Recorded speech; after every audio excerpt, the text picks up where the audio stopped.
Hey, so I believe we're doing land quest.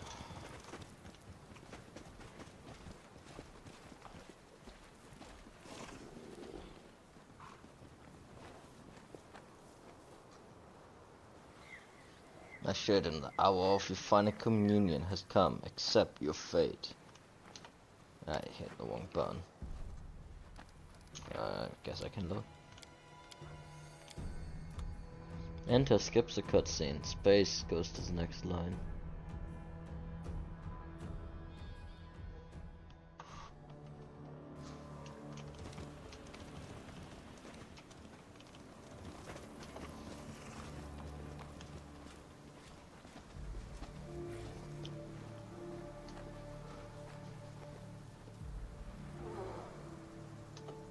Grr. Master, serve master. Your creation will serve me for eternity. It's not true. Fight it. Fight the evil in your soul. No, children, there can be no redemption for you, but you don't need it. Succumb to your sin, and if you yearn for more, I will grant you the poison of my sting. Grr, grr, grr. Wait, before we all go charging in there and rip Salamas's heads off, let me go in alone first. Let me carry out the plan I came up with back in Illusionara. I thought a lot about how I could punish Salamas for what he has done, and I found a way. Remember how he bragged about becoming stronger? That means he gotten careless. If we don't have the brawn to fight him down, we'll use the brains. Sophie, do you trust me? What is the plan? I can't tell you. The plan sounds decent in my head, but whenever I thought about sharing it with you, I know that at best you tell me no, and at worst you go and fight Salamas without me. That's why I'm asking you to trust me. No matter what it is I'm going to do, no matter what it looks like, I know the risk I'm taking. You're willing to risk your life and go alone just for the sake of a personal vendetta? Or is it glory you're after? I trust you. Do what you need. No land. I'm going there. Going on alone is too dangerous. I'm your commander. You follow my orders. You can't decide to do it alone. What are we responding?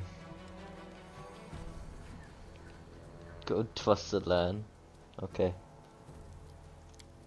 Thank you. That means a lot to me. Whatever happens, I won't let you down. I promise.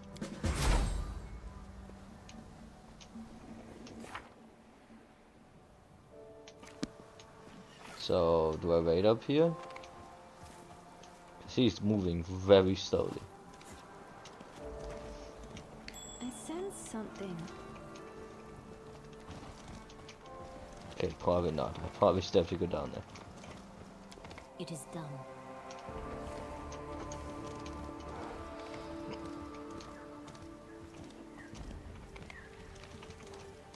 Let us be off.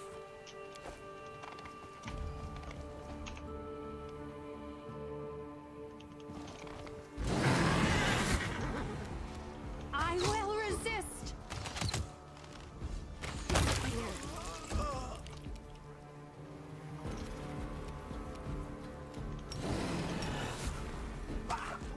Oh yeah, I forgot I'm riding.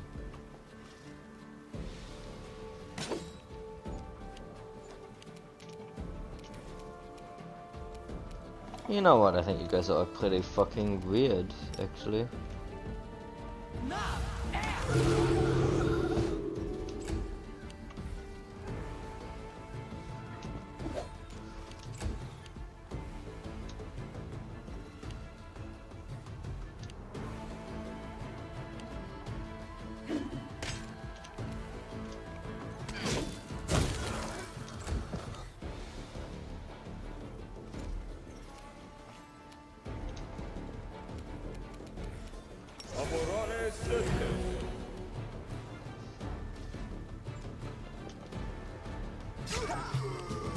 Prepare yourself.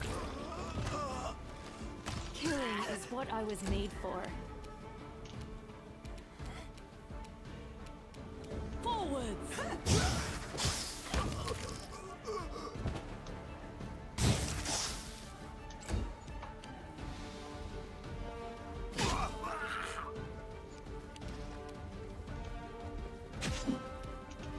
Oh, you did 12 damage, how horrible.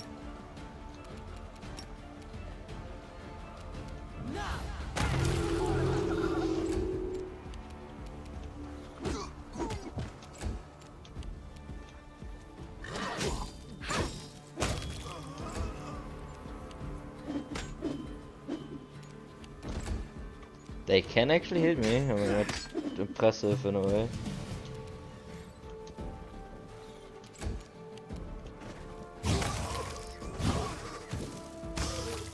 Arrest is in order.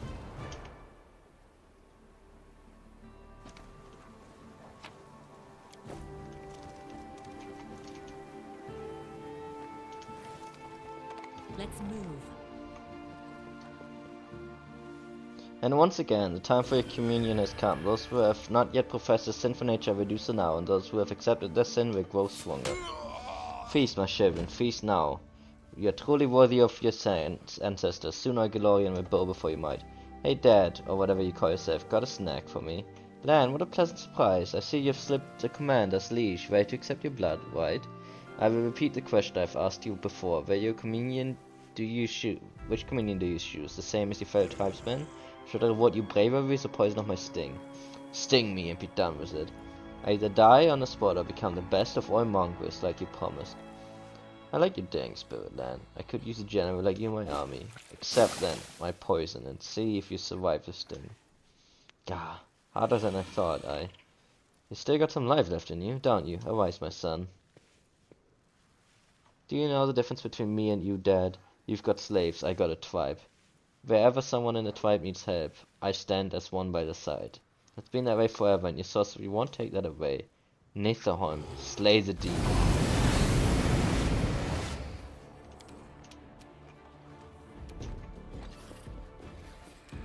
Desna, guide my hand. Oh, only 39 AC. I'm not even in rage mode, I'm kicking your ass. But I am not the true danger here. I'm really just the NPC tag along.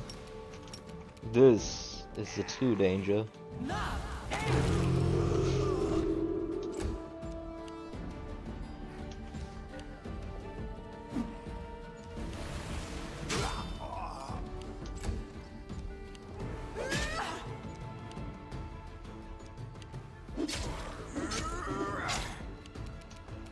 You've crossed the wrong mongrel. Flop in the corner.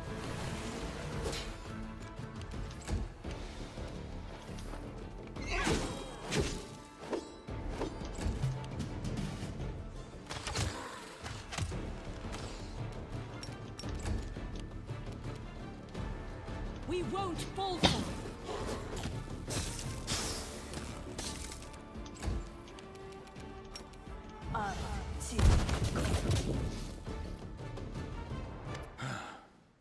Looks like that's it. Not another mongrel will die today. Dan looks around, wiping. Or is there one mongrel who's about to get it after all? Dan looks around, wiping trickles of black from his face. You help Dan believe that you trust him. That was a heroic act in the name of people. I'm proud of you.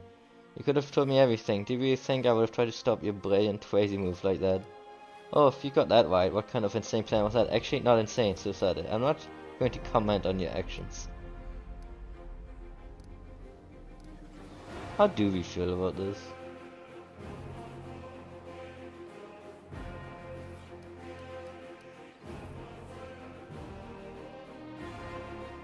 I'm between 1 or 2, I think. He can do what he wants. I mean, we haven't judged anyone else.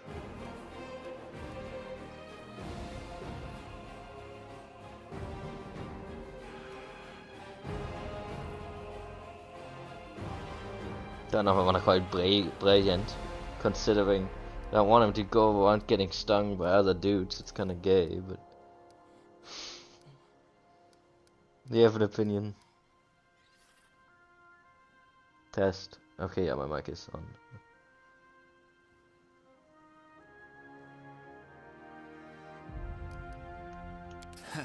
Oh, stop it. Actually, no, keep going. I need to practice keeping my blushes in check for when the tribe showers me with praise.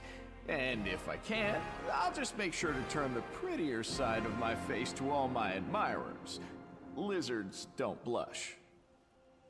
It's important for me to make you proud. I didn't think I would survive, but I wanted to survive. so I could hear you say anything at all, really. Compliments, curses, I'd be fine with all of it. I just wanted to hear your voice again, to see our weird crew again, to live a little longer. You gotta be careful with that word. Every time she hears it, she causes everyone in 10 meters surrounding to instantly drop dead. So, you know. So you obtained demonic power and killed the owner of that power. Didn't expect such a devious trick. To your part, demon Salamath is dead. Everything not the way you wanted. What now? How did you manage to free the mongols from the demon's control? Maybe my will was stronger than Savamelik's. But I think it's all because I'm a mongrel and he's an outsider. Even when your brain is clouded, there are some things you do instinctually. Our ancestors were crusaders after all, even though they strayed from the righteous path. Fighting demons is in our blood, and so is protecting Neathholm. I just reminded them of that, and they listened. Now we can live in peace, and if we're really lucky, and the gods have forgiven us, we'll have healthy kids with no signs of corruption. It'd be good if we could be the last mongrels. As for me, I don't know. I never thought I'd make it through today. I need to think about a lot of things. But I'm glad to be alive. So you're part demon? I don't know what I am now. But I don't feel like biting a chunk out of you. Just yet. We'll see how it goes when it's dinner time and I'm feeling hungry. I doubt the mongrels are cleansed of corruption. Even now that Savamelik's dead. Sure, it'd be great if, as soon as the bad demon died, we all turned into pretty Aasimars. But, it doesn't work that way. You think I actually wanted some demon to shove his sting in me? I took that risk for my tribe. To put an end to this once and for all. If I could pull this filth out of my body somehow, I'd do it right now. I don't. Okay, don't be mad, bro. I was just going through my options, okay? It is. Thank you, Commander.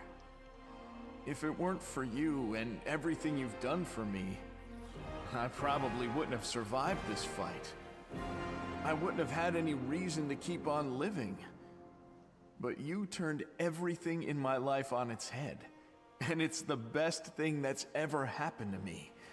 And my tribe too, I bet. Be really funny if he would have ditched me for that one line, just like the other dude. One of the Mongols approaches you. Lan, big brother, and you, Commander, thank you for not forgetting us, and thank you for coming. We are going to Dresden immediately to continue our service. This time we want to appear. During the encounter with the hostile and demons, you resisted the blood rage and awakened the light of heaven. Just try it. I drag you back myself. You won't have any more excuses to skip town for picnics in the ruins.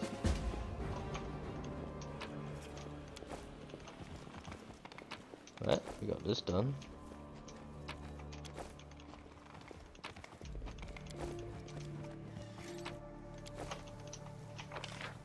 We're done with land quest.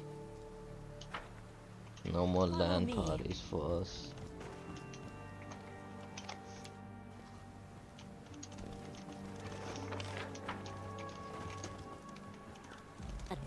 Can you believe that within like probably even now already, like, isn't the next 50 years people probably won't even know what a LAN party is anymore, or like anything LAN related. A LAN network. Something's under siege.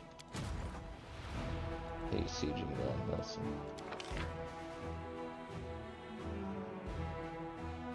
Do we have anyone?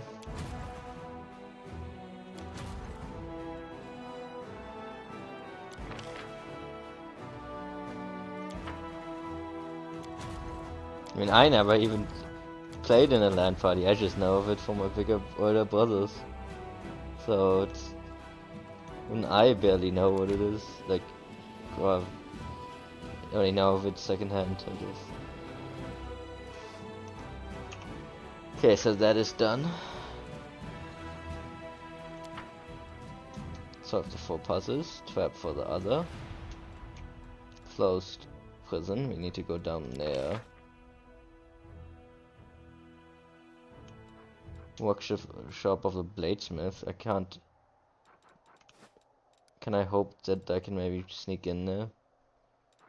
I think my arm is gonna get smashed if I try this.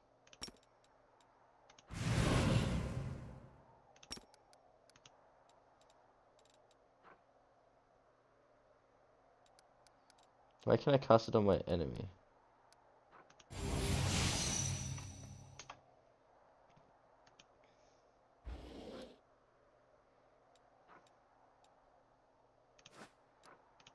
Let's see where this leads.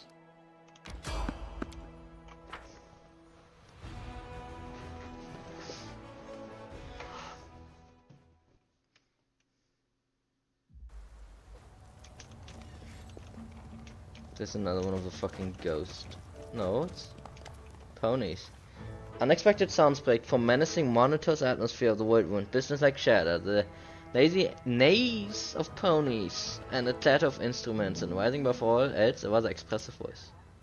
A flying ship. How could you even think of proposing such a thing? Next you tell me we should travel by porters or streak across the sky on a winged chariot.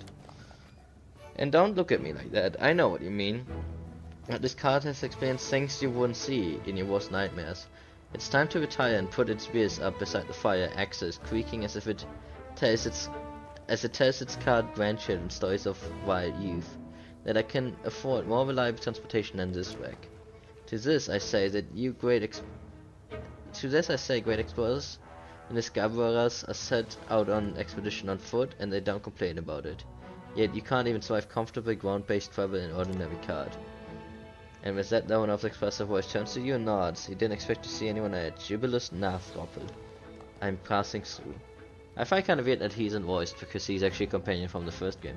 So, they could have brought the voice actor back, but I don't know the context.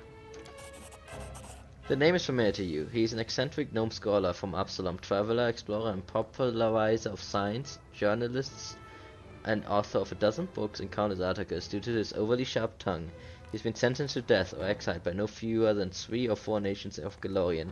Every year, new rumors surface of his death at the hands of some offended monarch. I can eat him if I was a swarm. I heard rumors of your death. He shrugs in an empathetic, dismissive way. The rumors never stop. I'm not a desk jockey, but a field researcher and a cartographer. I spend most of my time on the road, stopping only briefly to finish a paper or give a lecture. Every time the unknown of the new mysterious land swallows me, my detractors jump at the chance to spread stories of my death. I've been credited with perishing at the depths of the Eye of Abadango, meeting my end at the hands of the Whispering Tyrant when Last War fell, and many less impressive deaths, such as being drowned by kobolds in a river in a place not marked on any map. Is that a reference to the first game? But I don't think it's I think it's physically impossible not to meet him, but the first time you do meet him, he is getting attacked by kobolds at a river in like nowhere, and you save him, but I don't think you can not have that happen. Be Hogwash, do not imagine myself immortal, but so far I've been able to avoid meeting Pharasma. There's still so much to learn about this world. Jobilus's speech seemed confident. There's no reason to doubt in his words, yet he mentioned the fall of Last Wall as a well-known fact. But you know for certain, this nation is alive and well.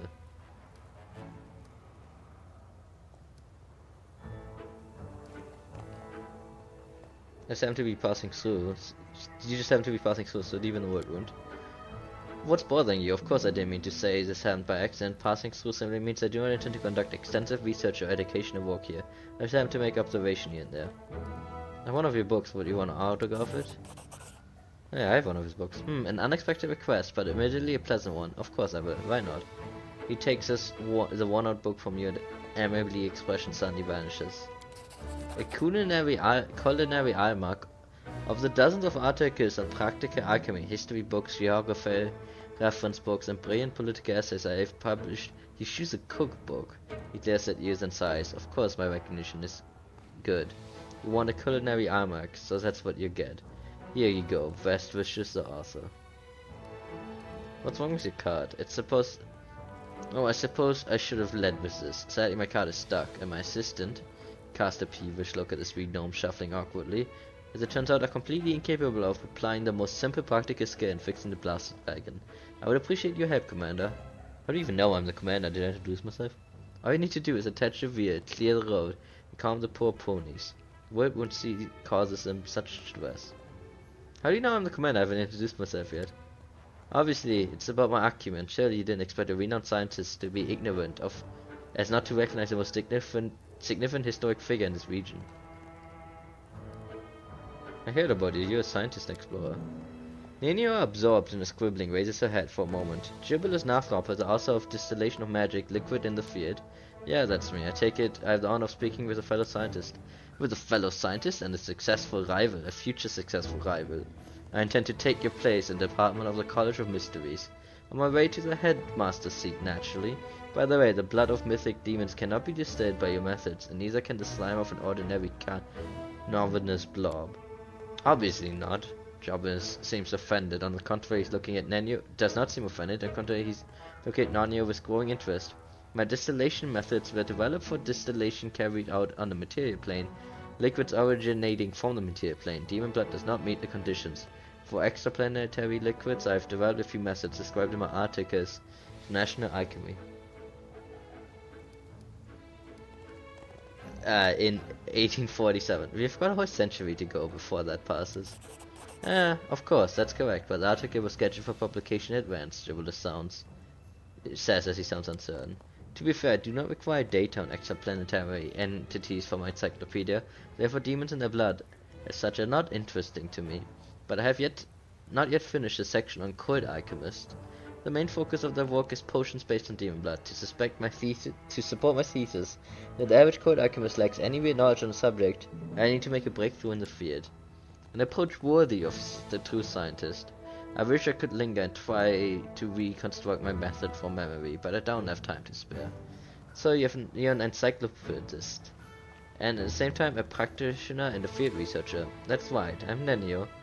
I just need to clarify a couple of details I figured out on my own. Of course, I'd be happy to be of assistance. Even if nothing comes of it, we should continue this discussion by correspondence. Is this some sort of scientific flirtation? It's certainly possible, but let's return to the issue at hand. To what degree should I saturate the blood with steam during distillation? My previous attempt resulted in an explosion, which suggests the durability of the standard distillation apparatus is not without limits.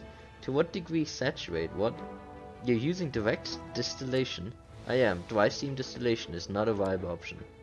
What absolute utterly inconceivable nonsense. In my second article in National Alchemy, I proved beyond a shadow of a doubt that direct distillation is not suitable for magical liquids, and only a properly isolated steam coil allows for us to consider the distillation process effectively.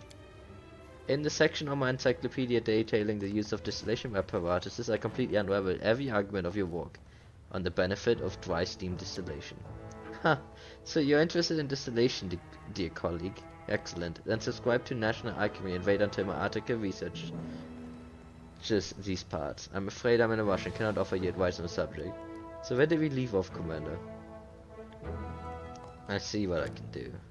This is wonderful, and don't think me ungrateful loud. I'll be sure to mention your generosity in the article and write about this encounter. I'm going to take some notes. You may get started on the repairs. We can fix a wheel.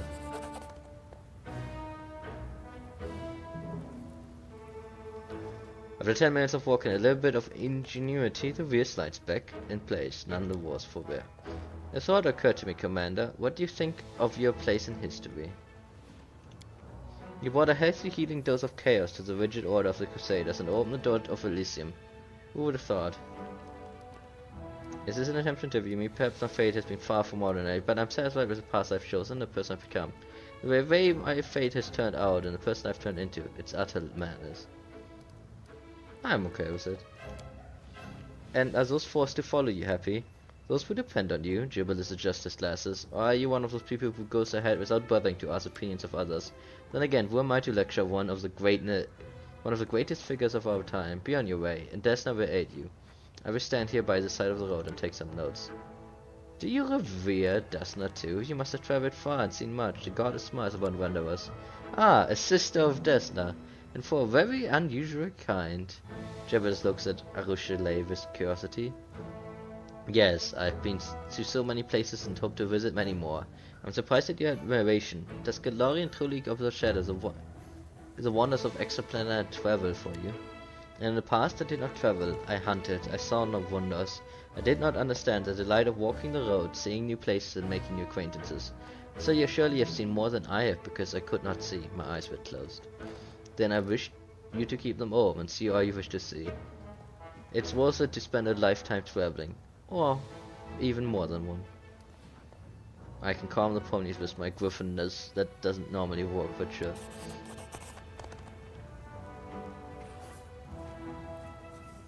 The ponies' eyes seem oddly intelligent. You get an uneasy feeling that the ponies are playing along with your attempt to calm them, chuckling to themselves. Still, they obediently stand where they're supposed to be, ready to pull the cart. Hey now, Thorpe. Did you fall asleep or something? I haven't heard a snide comment of philosophical rant in 6 minutes. Something's amiss. What was that, an attempt to practice your wit at my expense? Not bad for an amateur. Wit is a useful quality. Sadly, it's not always accompanied by intelligence to assess whom they can safely mock and whom they should leave alone.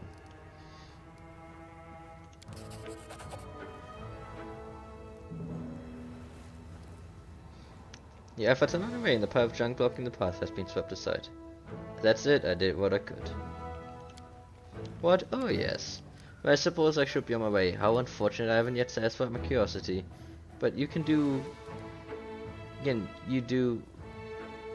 But what can you do? You time waits for no one. I have a feeling it's something you're not telling me. There's some strange slips in your speech and demeanor. I must admit, acting is not one of my talents. I was hoping to casually run into you in a completely natural way, then ask a few questions. But it's tricky to appear natural, and then when a chance encounter takes place in the middle of the wood wound, and you come from the future. Wait, you come what? Julian pauses for dramatic effect. Yes, exactly as I said, some of my friends, many in number, but acting as one, can do the most curious things to time. I humbly asked them for an opportunity to meet the legendary commander in person. I desperately wanted to take a few notes on such a fateful figure. That's why he mentioned that one place got destroyed, but it hadn't yet. I desperately wanted to take a few notes on such a fateful figure in Galorian's history from article The Age of the Lost Omens. I hope you're not angry about the small masquerade, and even if you aren't angry, I'm satisfied. The Age of Lost Omens is one of the five major historical ages in the Inner Sea region. It's the age which we find ourselves in today, having supplanted the age of Enthronment and death of the god Arden. Best of luck to you. I hope you come by these parts again. My apologies, but 1,000 more discoveries await me. I can't stay in any place too long, but I'm glad to have met you. This conversation provided me with much food for thought. Farewell, Commander. Having already turned to his car, Gibbelus suddenly slaps himself on the forehead. I almost forgot. I was asked to give you this.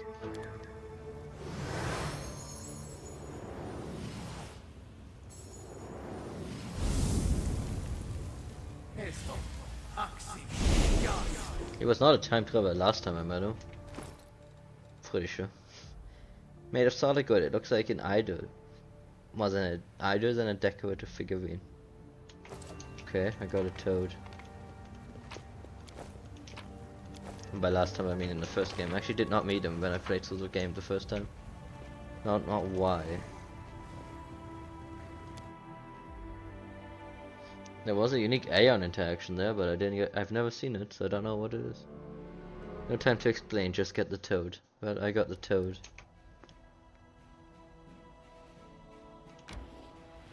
Oh, that's just a dead end. Okay.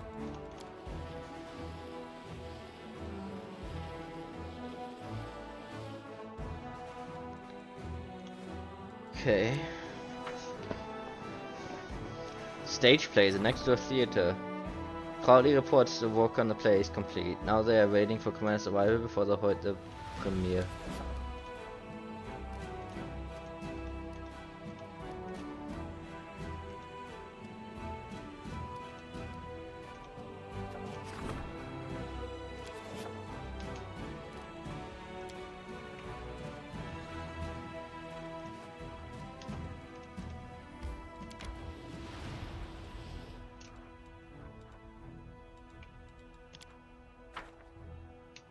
there anything worth birding?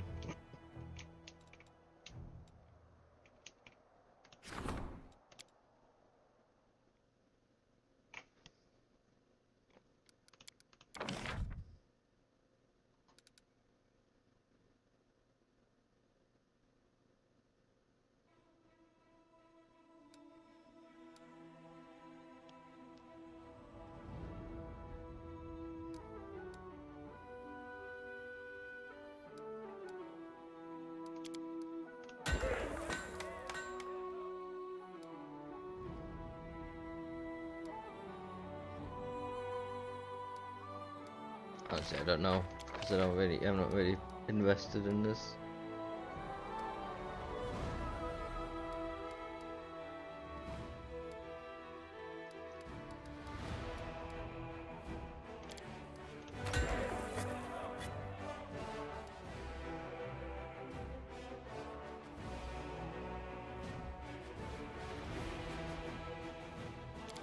Do we even have the main Spycaster Lodge?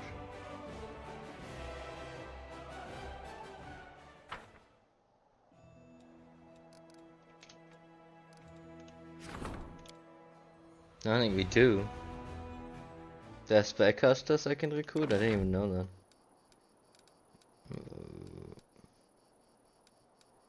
Main Spycaster Lodge, yeah, I didn't know that.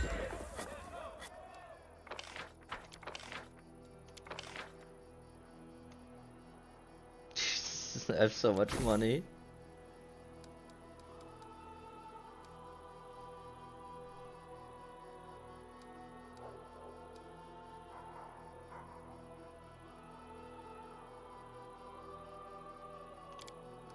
Didn't know about this either. Just none of it matters.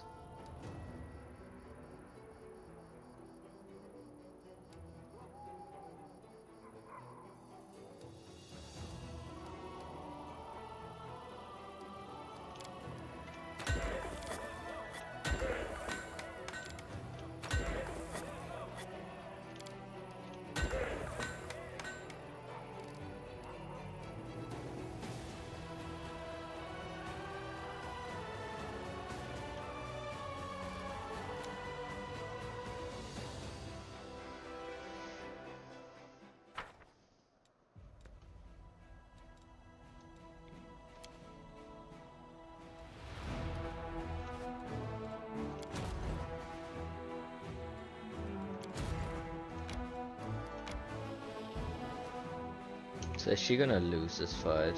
Probably. My army's off for now, look at it. Oh, that I could bring these guys over.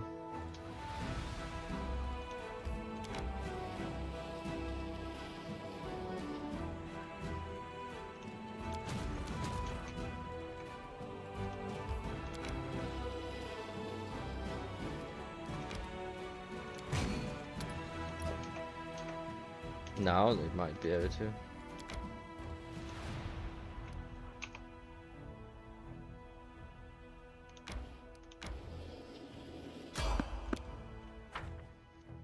Lots of people on the road today.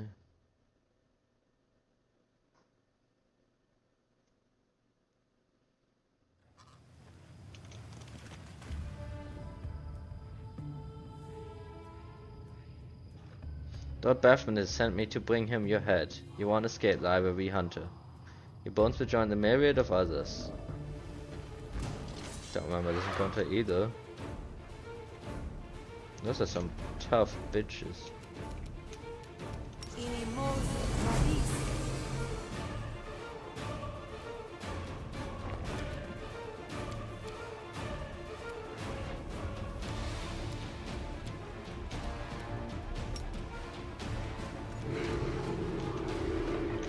Right, relatively speaking.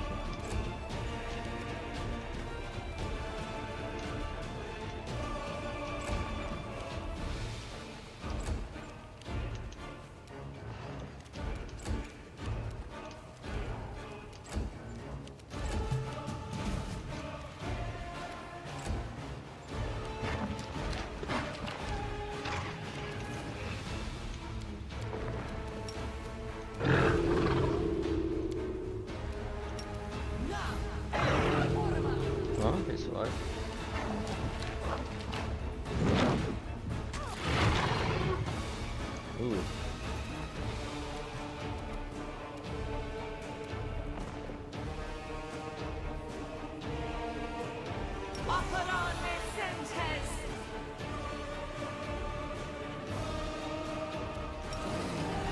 Strike with all your might.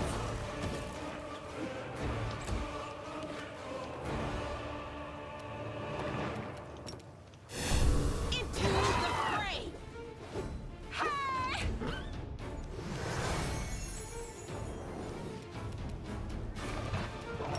Lan, you know what to do. Ooh, that was a good crit though.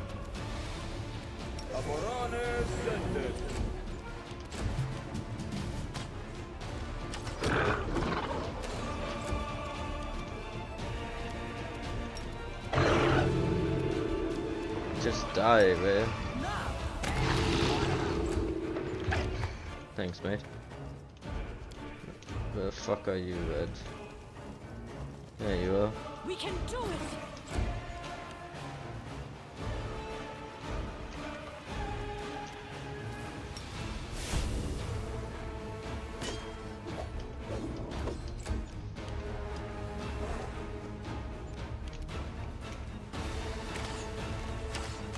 Yeah, I mean the invisibility thing.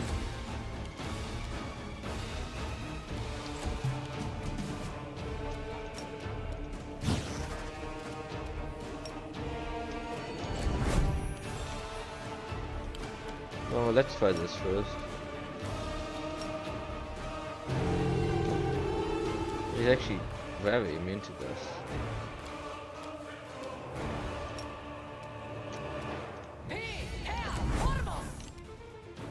Forwards. The light take you!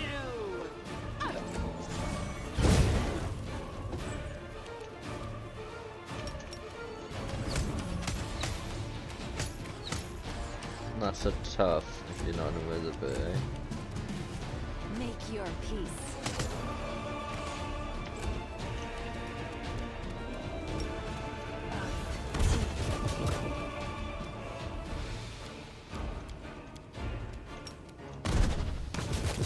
A rest is in order.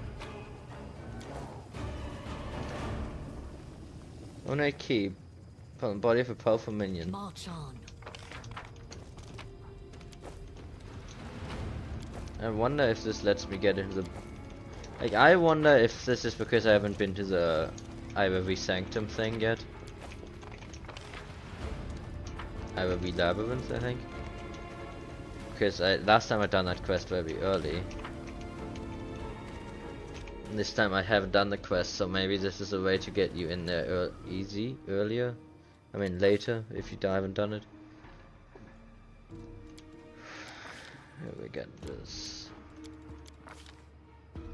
Holy Champion. 20 level paladin becomes conduit for power. Here, D increases to 10 even, and whenever a channel part of energy or use lay on hand to your creature, she heals maximum possible.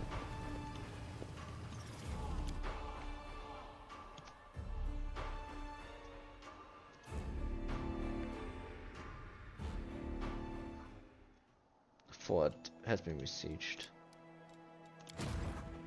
Okay, let's stay that one.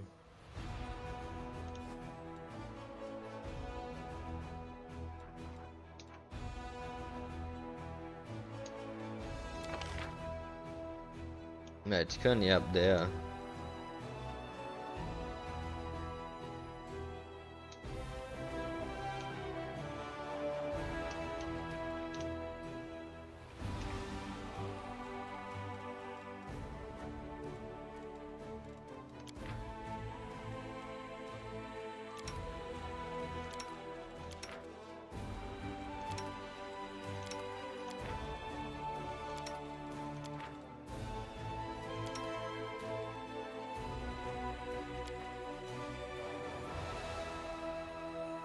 Have you considered that some of your experiments could hurt other people? Not everyone is willing to sacrifice himself for science.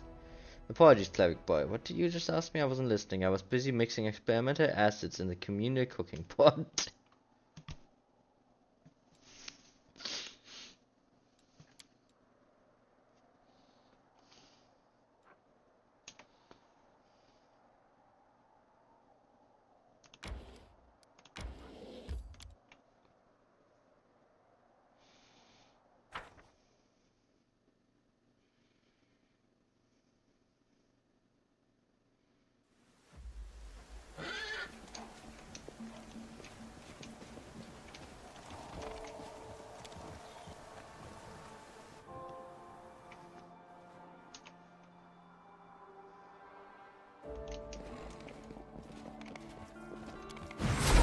Bladesmith has put the amber under a spell of aberration score, so that touching it grants a person protection from heat, something can often be experienced in this forge.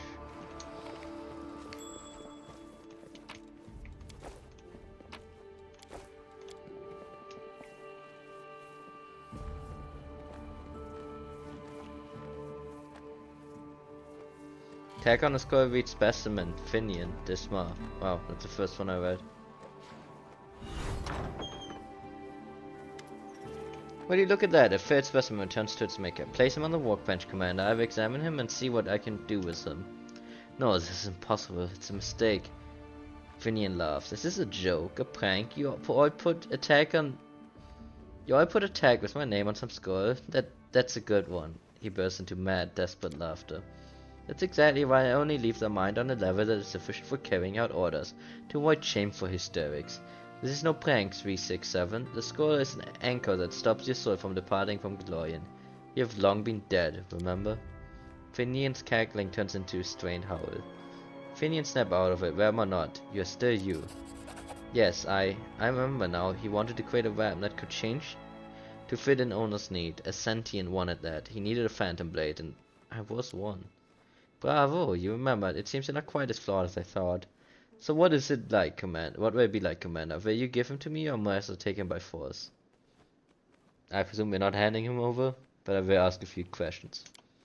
I'll ask to keep in mind, I'm a busy man. All the scores fair specimens. I won't keep fair trash around. All the scores are tied to a sentient blade that still serve the master as far as I know. Otherwise the skull would have crumbled to dust. What are you crafting them for? Who are your masters? I serve the great craft of weaponsmiths. I serve the furnace and bellows, the anvil and the crucible. I am a bladesmith. I have no need for titles. For the titles. The demons overlords value me and my realms. I do not accept orders from, and I do accept orders from them at times, but I have no master. Extremely curious. According to my initial hypothesis, the main reason that attracts mortals. Thanks, AMD. Attracts mortals to the path of Cortis is a catastrophically low level of intelligence, but time and again, in addition to the low intelligent thugs, we keep meeting people of science and craftsmanship, true experts in their disciplines. What could explain such a stark contrast? The complete lack of principles, what adds? The motivation for becoming courageous is a lack of intelligence? It's not a lack of intelligence, it's being evil. The hypothesis is not without merit, but it does not stand up to scrutiny. We know many individuals with lowered moral principles, but only relatively few of them join the ranks of the demon worshippers. So here's a theory. Many mortals become courageous due to vitamin or mineral deficiencies. Iron perhaps, or sulfur. I found Finian in Cannabis. Did you misplace him, or discard him? I sent him with my printers for field testing. Unfortunately, the group never came back. Some crusader must have taken it and sold it, and yet the specimen is returned to me, as it was supposed to. Why make a realm sentient? Why go to such length? Not just sentient, a sentient realm that can take whatever shape its owner wills. Even the elixir of Alucinara couldn't reach such heights. This is my triumph over her, and a triumph of weaponsmithing. A triumph. You've broken every law dictated by the void and conscience. You have enslaved my soul. Brainless fool. I give you the highest reward. I made you immortal. When my years catch up with me, I will subject myself to the same ritual. I will live forever. So, I think we're fighting. I presume we're fighting. He didn't answer, but I'm just gonna do this. No, that's not that one. I won't hand him over. You suffer the same fate as your punters. Wait, please. If you have respect for me, for what I was, free me. Please, break my skull and let me go. If I'm not human anymore, then I shouldn't exist. Your body's no more, but it doesn't mean you have to die. You're still Pathfinder, you can still see the wood. Give Finian to the bladesmith, a weapon with emotions a poor worm, take it. Or break the skull. Here's, I think, the more important choice.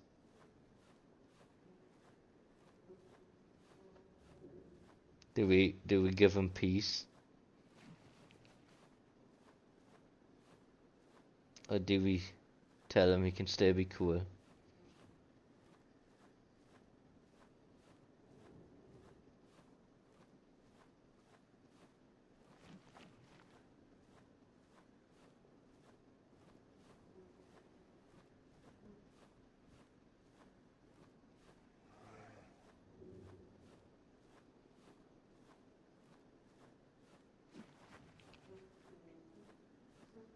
You're right, Finian. You've been through enough, and you deserve peace. The blade stops you with an imperious gesture. It's not for him to decide, and not for you. I am his maker, I am his master. I will declare where his soul is to remain.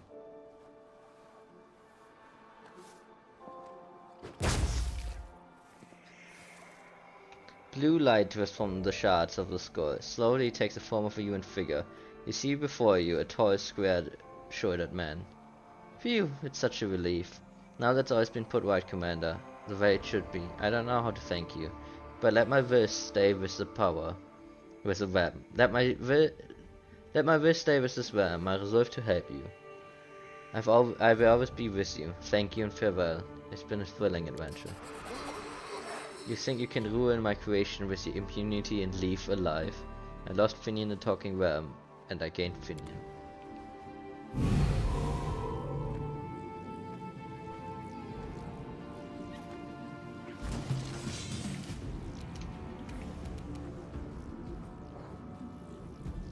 I will resist.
Fuck it, I'm going over here.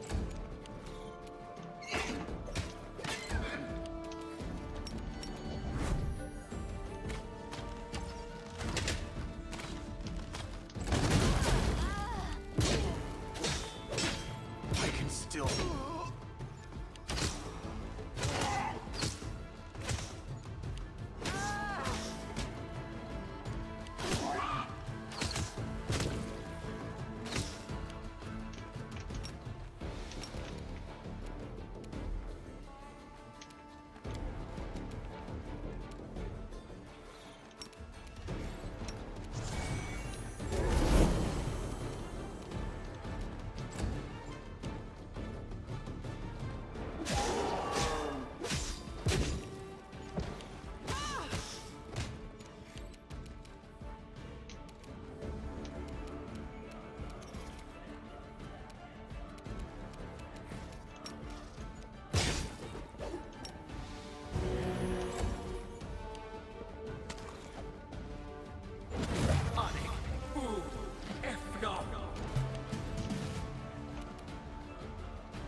He went to the thing? Okay.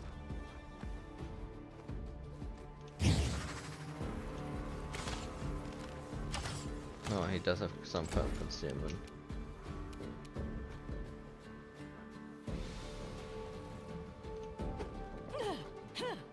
Okay, I'm having a problem here.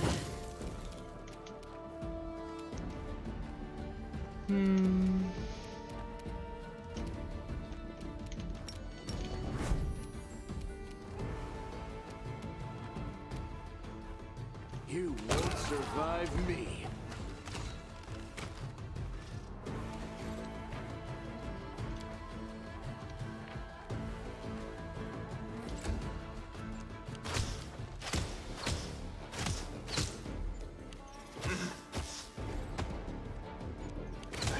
I'm wounded.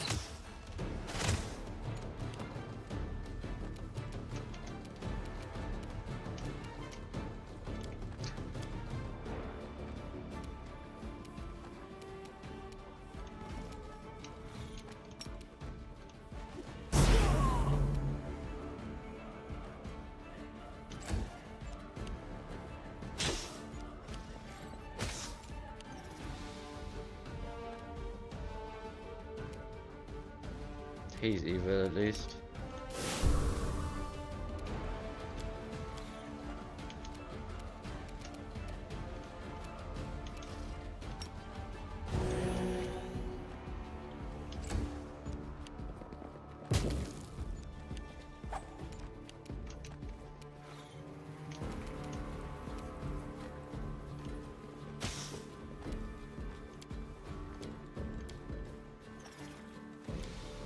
What I need is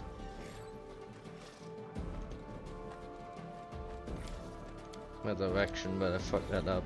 So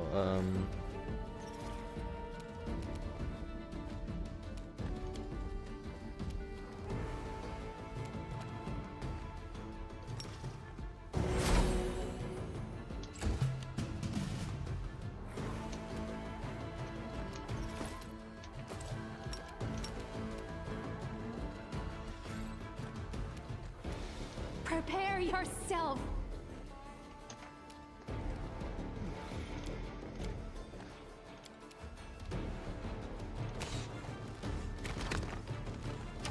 I did nothing.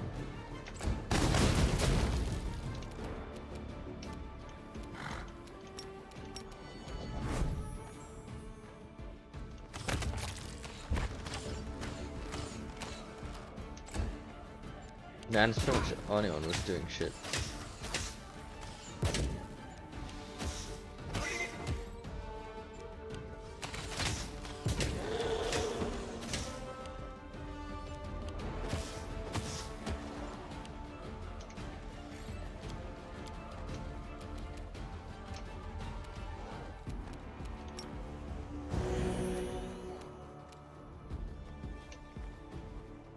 Into the fray!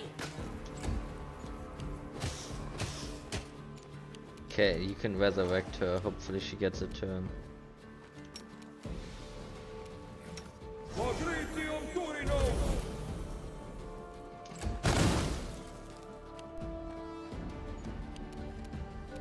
Hey, my game glitched and I got a second turn. I'm okay with that.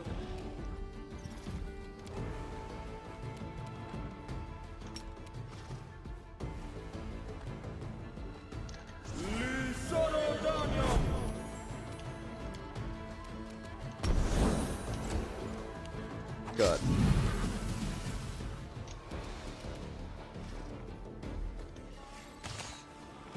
He has some kind of concealment.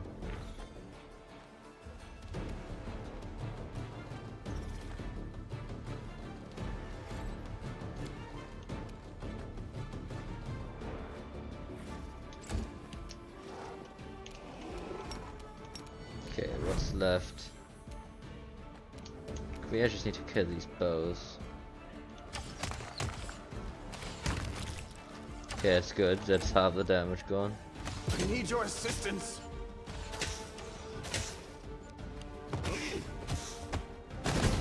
The rest don't do shit.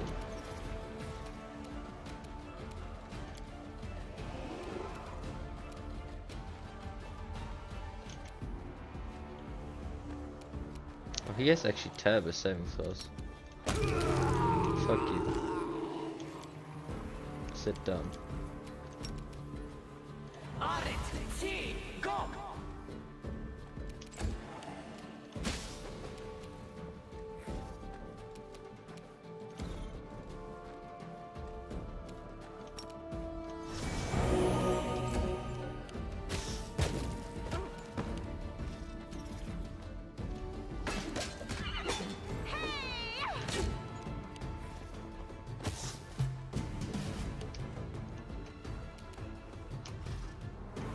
don't think she can do Desna, anything. guide my hand. Pretty much.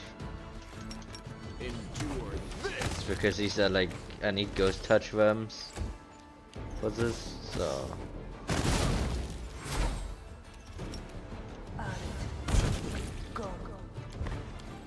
stuff like magic missile work.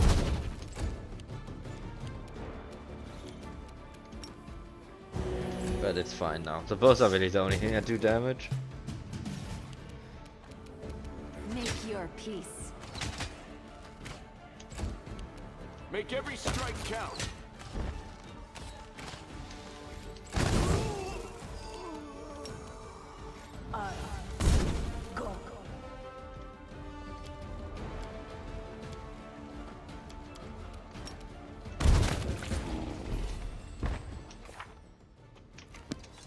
So he has Finian, the Finian. No, actually he did have this. So I'm surprised he was doing the damage. Neither of us were using Finian.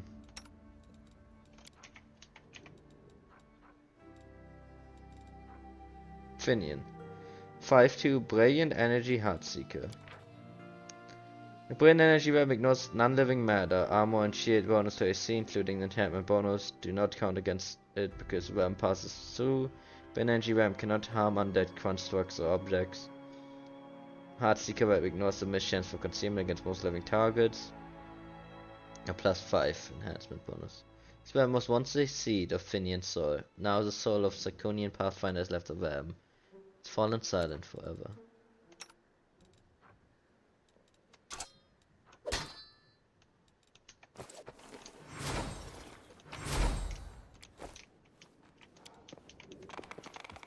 I guess we will destroy all the souls.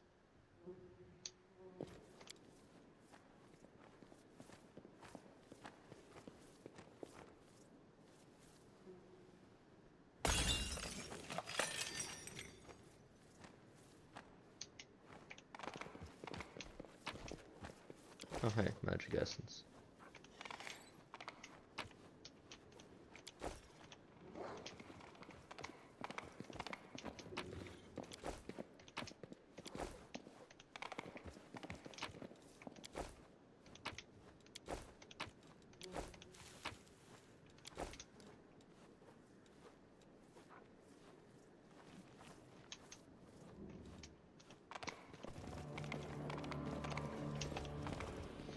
Well, another quest down.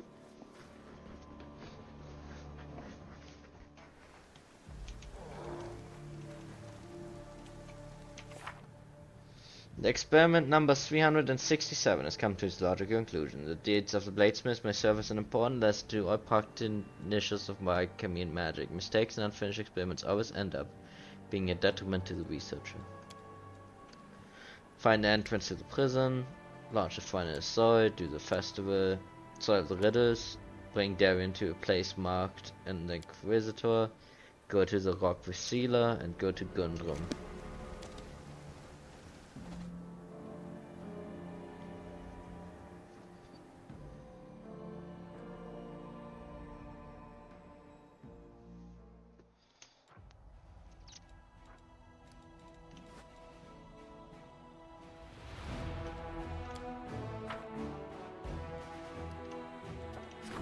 Invitation from the Free Crusaders.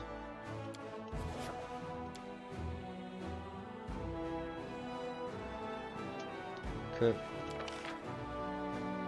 Still closed. I don't know when the portal would swap. There's a gravestone rock and a trap for others down here.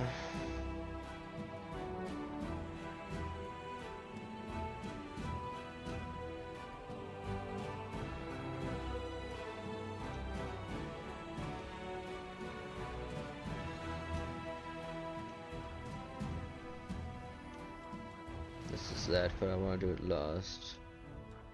We have the thing with Griffman over here. For now we're teleporting back to Dresden.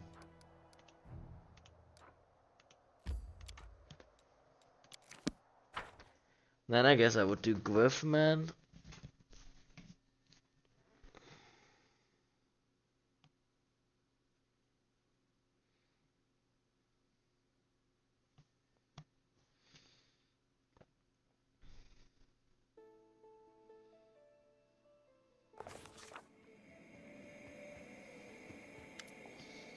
Oh, Commander, good to see you and all that. And I'm Tiana from the Next Door Theater, remember me? So here's the score. We have finished rehearsing and are ready to stage the world premiere of our play of your exploits. Grandma sent me to invite you. We are ready to get started. Will you come?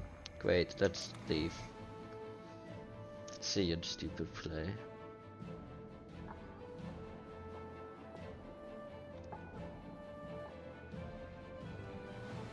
I don't think I've ever seen it.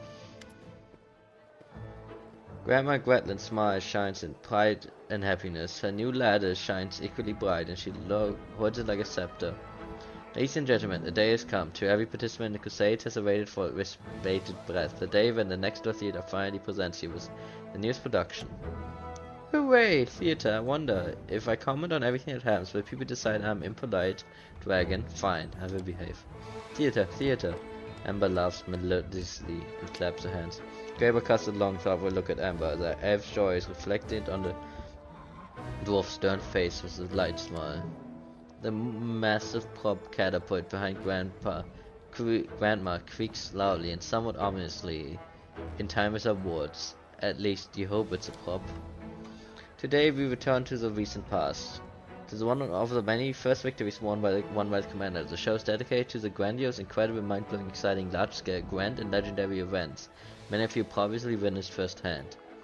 As the director and playwright, I feel humbled and honored to, captivated by her own speech. Grandma brandishes a ladder with wide enthusiasm and accidentally touches, but only lightly, one of the catapult levers.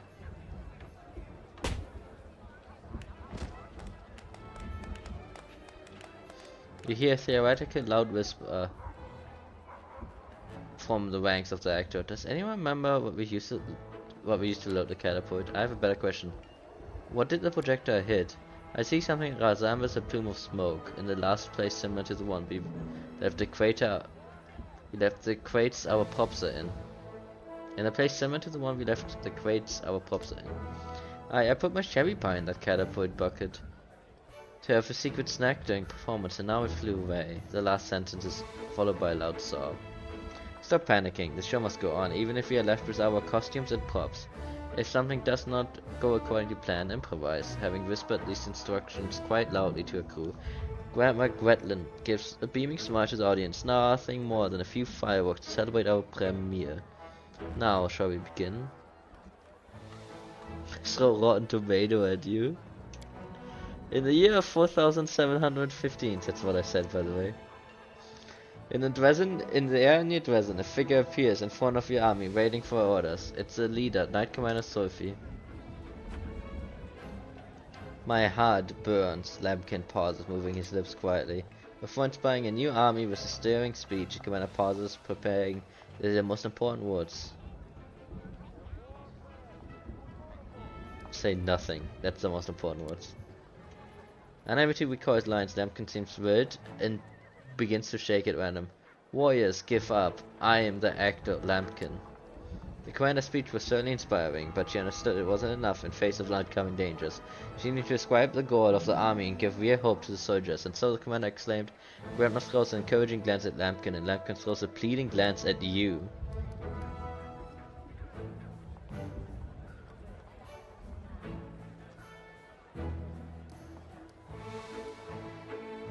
Say nothing. We're just gonna let Lambkin get fucked. Realizing that you're not going to prompt him, the Cyclops gathers his courage and proudly says, I won't give up. Well done, Lambkin. Everyone's so proud of you. Then, with the army properly inspired, the commander explains the details of a grand strategic plan. As we all know, the commander planned to launch herself from a catapult and break through the enemy fortifications from the air. Grandma glances at the catapult, but it doesn't look like it will be able to fire another shot. And that is exactly what happened. However, just as the commander was taking her place in the bucket before the launch, the demons set in motion their terrifying cunning plan. Grandma takes a long pause, her eyes flashing. They cast an illusion that made everyone think the commander was just standing there, as if they were neither flying through the air nor cutting down hordes of enemies. And now that all of you have witnessed a most spectacular, dramatic, and impressive culmination of our play, let us return to reality for a moment to welcome the person whom we have all gathered here to celebrate, the commander. After all, this was her earliest adventure.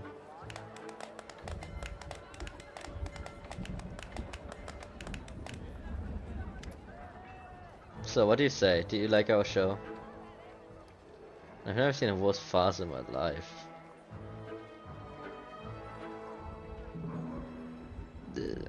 There's room for improvement. Of course, sure, a mysterious smile appears on Grandma Gradson's face. I believe it or not, Commander, but every true comedian knows their calling is to provoke laughter and smiles, not necessarily on stage. And it need not be successful, a professional or perfectly organized performance. Sometimes our art exceeds the limitation of the stage. And now, unfortunately, the time has come to say goodbye. We were here with you almost from the first day, but now the show is over and the next two theaters troupe has places to be and other places to perform.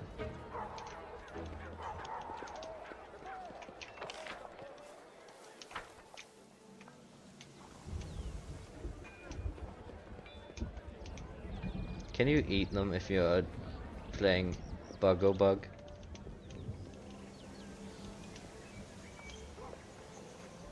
What if you play a changeling that then becomes a swarm? Wouldn't that be the awesome combo? A swarm that eats.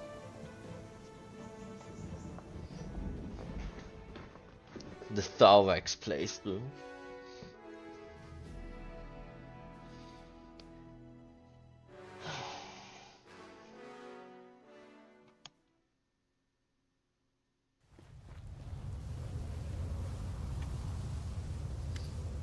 Aranka, who was admiring the Zartas frozen in their impressive fighting stance, look at you. Sophie, you're just in time. We're holding a tournament. These are our guests, Solemn Star, and Azata of the Lillian people, and Rakwas Laughter, a Brazan Azata. They came down to us from Elysium, and now they're going to give us a display of the combat skills. The Zatas greet you with a salute. Aranka smiles widely and drops her voice to whisper. The fight is symbolic meaning. There have been a disagreement between the court to which Solemn Star and Rakwas Laughter belong. They're not enemies, of course, but it's a true rivalry between them. They never admit it, but they expect you to support one of the champions. Whichever champion is chosen will send their court to aid us. But I'm not going to tell me more about them. The Lilith and Azata are bards, storytellers and chroniclers who travel between the planes collecting stories and legends. They are not the most warlike of people, but if they witness injustice they will stand up against it and would wound this enormous injustice against Kalorian. The Bralini Azatas, however, are considered the most indomitable of people. They live in the moment and prefer to spend their time fighting, always looking for a chance to test their prowess and skill. We certainly could use such powerful allies. I mean, I feel like Sophie's more of the second.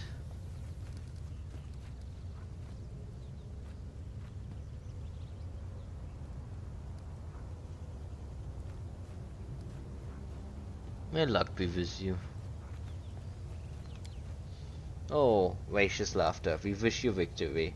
Free Crusaders, beat your drums, blow your trumpets, draw your blades, and join the dance. Let us support our indomitable guest.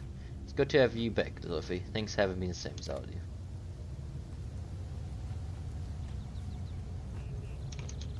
Well, I don't even get to see the fight.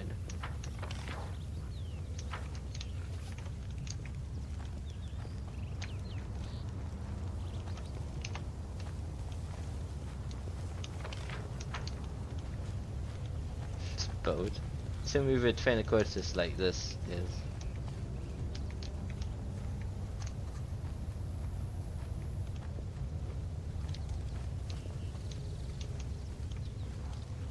Hey, there's some kids left. Send them to the front.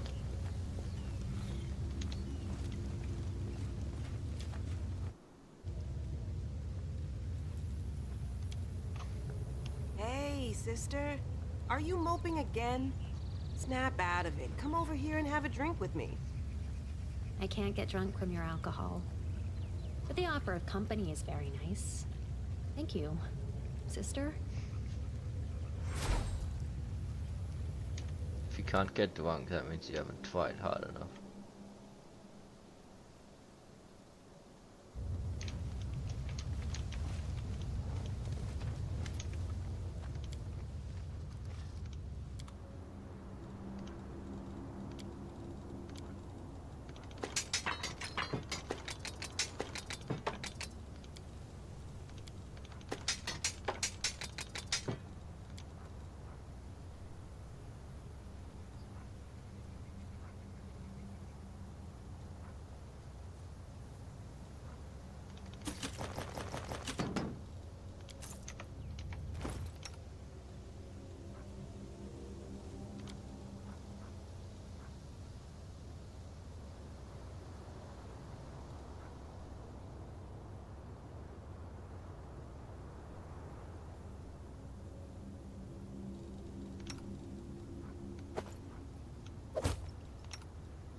Okay, let's get Griffman's quest done.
Why did he just kill himself?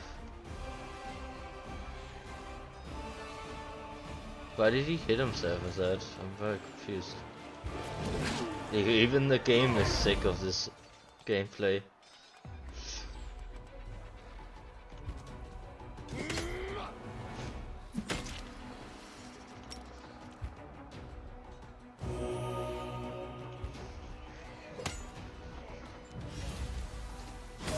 He's just killing himself. Like, kill yourself, bro.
Can't believe this didn't used to have 8 of those buttons.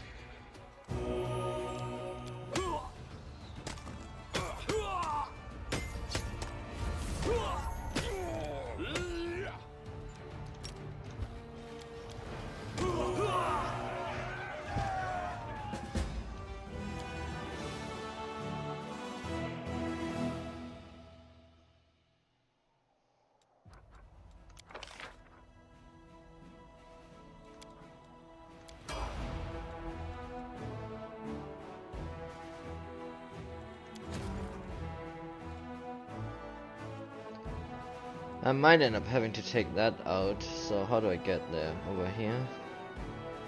This leads me back up, right?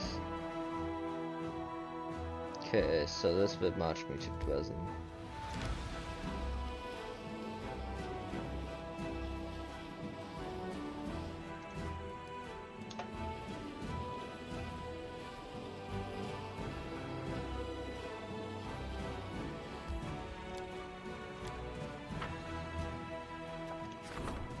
Principles of Drake training. An eccentric crusader knight has secretly hatched a rift drake from an egg and is trying to train the vicious creature. The drake already has killed several servants, but it's beginning to obey some commands issued to it. The noble asking for permission to obtain a few more drakes.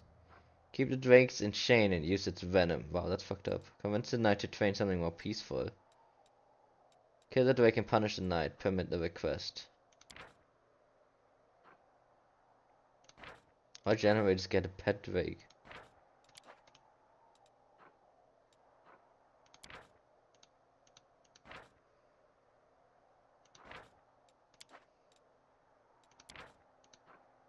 Well, we can't really do Church is doing. The rift drakes are capricious and full of malice, but their might is undeniable. Perhaps the knight's experiments are not so absurd as it might seem at first glance.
Gonna break the game again.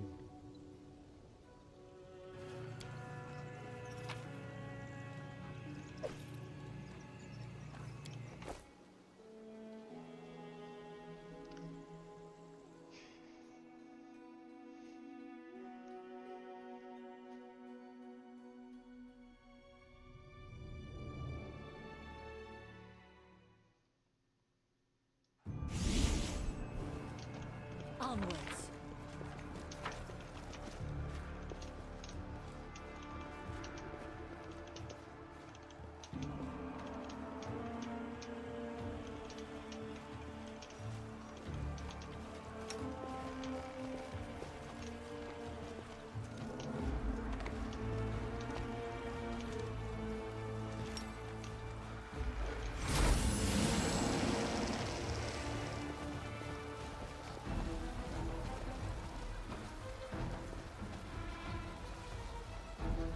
At last reinforcements, we barely withstood the attacks. Serena heard my prayers and brought you to us. We can use all the help we can right now. Don't let your guard down. The hunger that moves is raising bodies against us. But I don't have that thing anymore.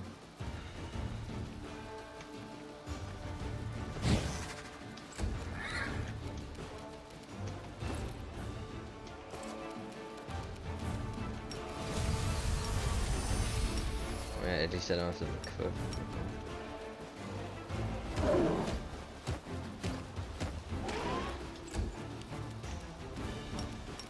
I will resist.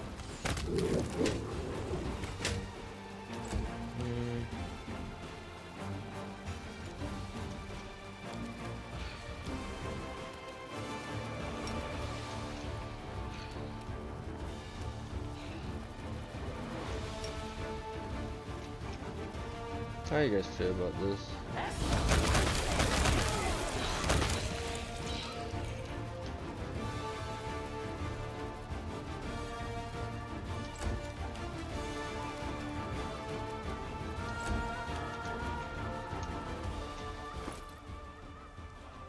I can't swap items in combat. Yeah.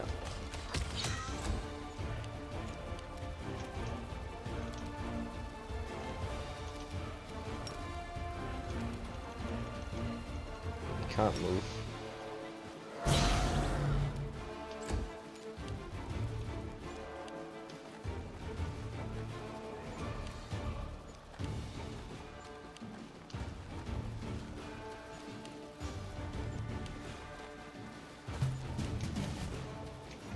I have some magic, don't I?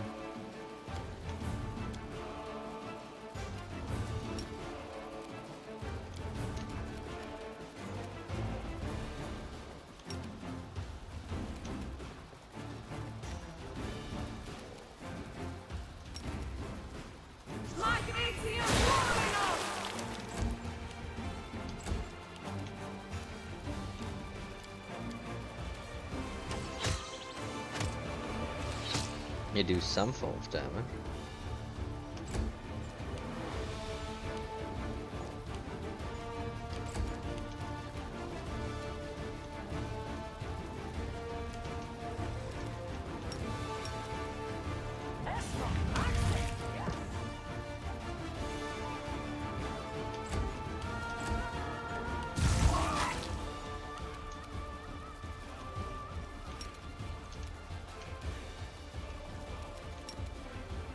Must be kind of weird if they see us again and like, wow, your dragon and everything. You guys have gotten really powerful in that time frame.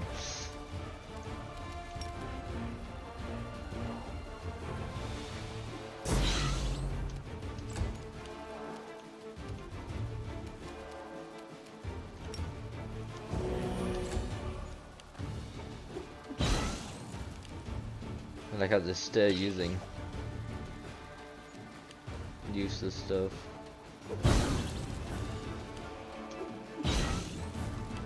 You'd think they've learned by now.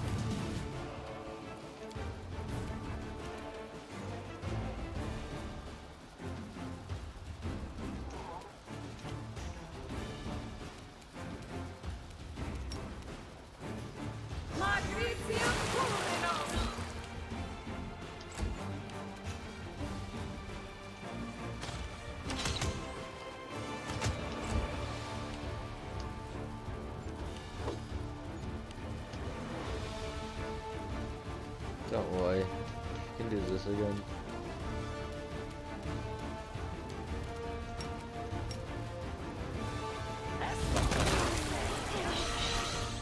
She did just blow up half of the people here, but who cares?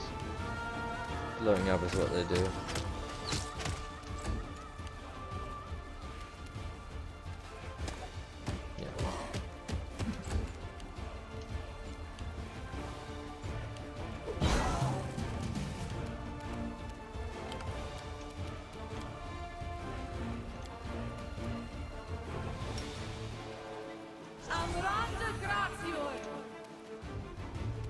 Really? Lame.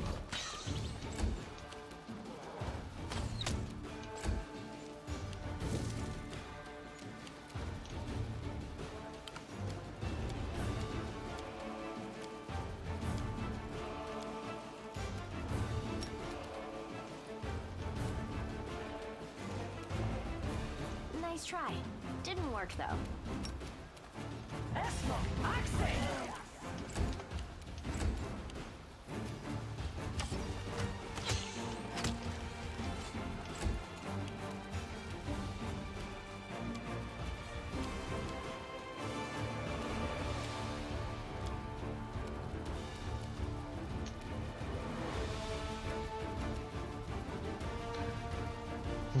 I don't know.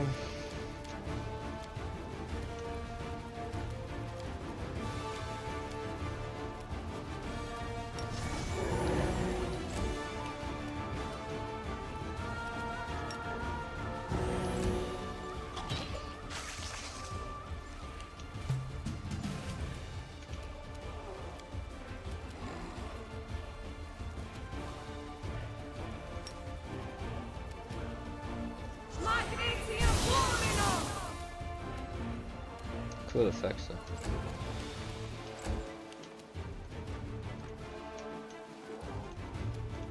Prepare yourself. Desna, guide my hand. Make your peace. Can't, for some reason.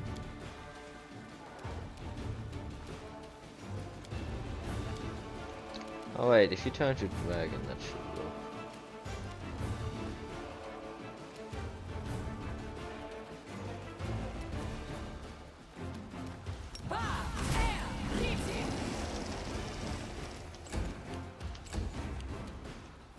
You've crossed the wrong mongrel.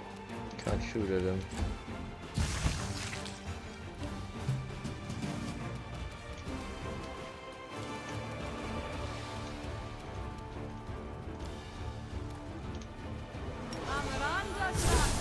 This is not my time yet. I will resist. Hey, come on, game. No, he's just fucking with me.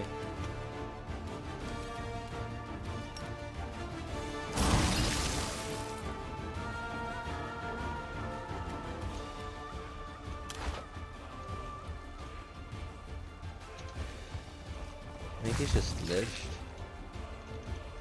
He's untargetable. You won't Prepare survive yourself. me.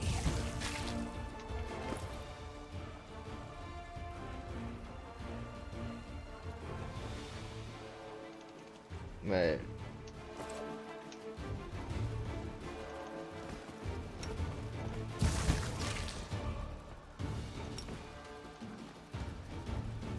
Yeah, I can't target him. Fucking good.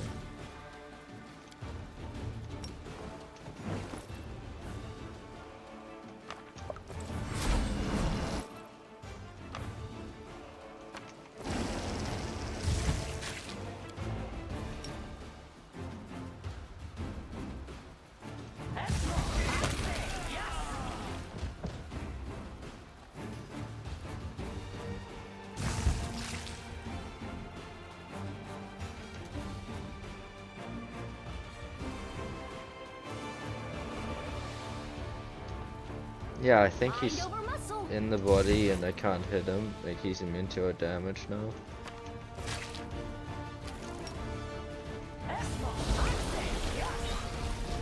You should have listened to reason. You're irrelevant.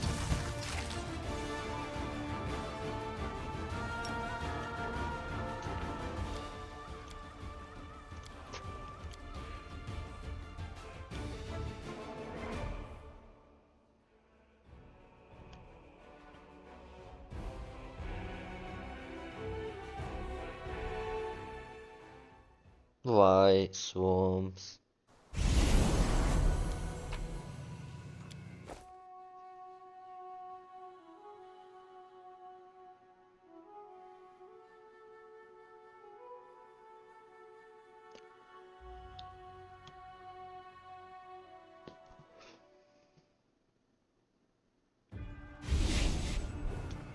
Let us be off.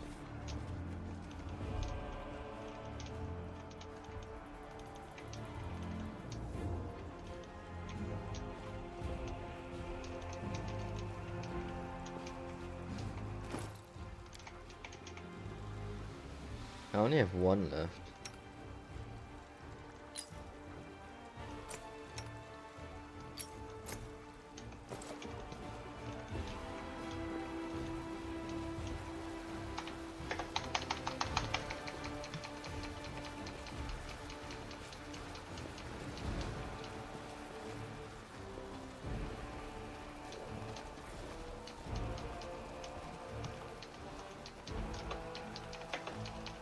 Cutscenes unskippable.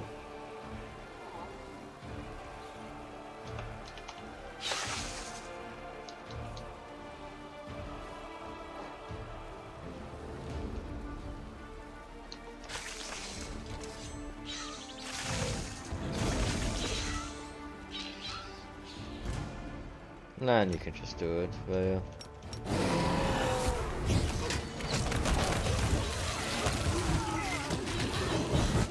Oh wow, I'm taking damage.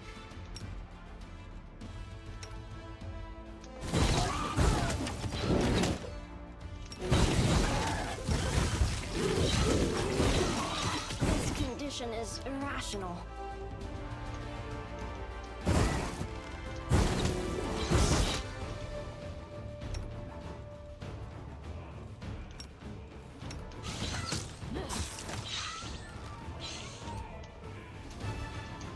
Okay. Alas, I thought you'd never come. The strong-built man addressing you has a calm, confident expression, but serene, wasn't wrong about you after all. I'm Kirene. Can't get it right for the life of... I mean, Kirene. I can't get it right for Can't get it right for the life of me. Who are you? Don't remember I was manning the gate when you first showed up. I'm Holgen, captain of the guard. Have you been waiting for me? I'm under orders to. The town unsettled right now. Sigon told me to meet you, give you the gist of things, and send you along to him. Who's in charge of the town? Like I said, Sigurd sent me here. He's in charge now. Since the wolf made her renowned, Yasna has been a little less pushy. She's been helping him with everything, almost as if he was her father. But that's their business. At least they're not squabbling every day anymore. That's what matters. What's happening in town? All is fairly quiet in Gundam right now, if you don't count the Ustavik army in the streets, and just outside the walls. I'll be honest, I've never seen so many soldiers. Why are they here? Don't ask me. It was my job just to make you pass. To meet you and pass on the message. Here goes the message. If you want to help Gundam down, dally a minute and go to the chieftain's house. Find everything you need there.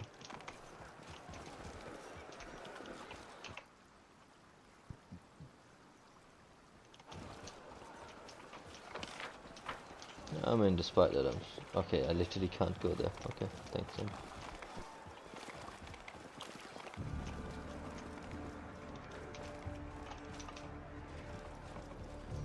What's your tongue, girl? Yeah, they got a nice purple though. What are you calling a freak? How about an arrow between your eyes, eh? What are you threatening? Will a knife between your ribs help you find your manners? You're looking for an officer of Ustar, love. Shut your trap, swinehead, or I shut it for you. I count to 3 and then give you a beating you won't forget. Best count to 2, you illiterate swine, it'd be easier for you. Look at yourself, aren't you ashamed? These thugs got drunk and beat up one of my men. They're here to walk or guzzle. Are they here to walk or guzzle our beer? The Mangekyo inserted our uniforms. Hey, they're kinda cool uniforms. Soldiers of Ustalav. I cannot let that stand. Then meet our gate. It's perfect time to squabble among ourselves, fools. Doesn't Ustalav army punish soldiers for brawling? Abyss take you. You're not wrong. If our commander finds out, we'll be for it. Today may be your lucky day, little piggies. Slink your way with your tail between your legs, like the pathetic curse you are. Who are you calling dogs? Make your own advice and run away before we break your legs. Okay, you guys all wanna fight me? This is a bad idea.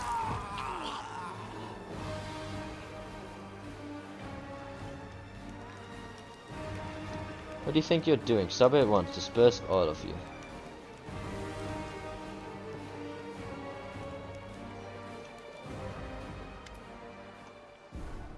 It takes you a while to recognize Arisen Quay as an aristocrat clad in expensive gleaming armor. Doesn't seem to be a single speck of dust on it, let alone any trace of battle. It's good to see you. You're right on time. Punctuality is a fine habit to have. What brought the army to town? An order from the prince. Rissian smiles at you, but they're still not smile. Why does everyone keep going on about whose army it is? Why not just welcome the help? I have connections, very powerful connections. Look around. For as long as my people are here, nothing is threatening Gundam. The townfolk just have to leave past differences behind and may take a bold step into a new day without any silly tears of its colors. What happened here? Demons. Rissian bites his lips pensively. The object I told you about, I think it's in the Wolf Temple after all, and the demons are desperate to get it. They won't stop until they lay their ugly hands on it. Let me remind you again, if the relic ends up in my possession, your reward will be generous. Who are you really? A man of business, as I've told you before. Let's just say the true scope and scale of my business are greater than the people here assumed. Arisian Quay, Baron of Valarul, at your service. You betrayed Gundam? I most certainly have not. The future of Gundam only stands to gain from there being at long last a strong leader at the helm. A well-connected leader, if you know what I mean. The Ustalavik blockade will be lifted. That means no more shortage of food and other articles. It means travelers coming here and our own strong army always being there to protect the people from demonic monsters. Could that shit of a girl or the big fellow offer anything of the sort? No, they could not, but I can. Ustav wants these lands. Do you really think they would want this scrap of land? An amusing misconception. I alone want this scrap of land, indeed. Not even the land itself, but something that comes with it. You were more polite to me before. That's when I was wearing the mask of a humble, obligent merchant. I do apologize if my tone towards you seems a little haughty. Naturally, I feel nothing of the deepest respect for the commander of the state. I have business.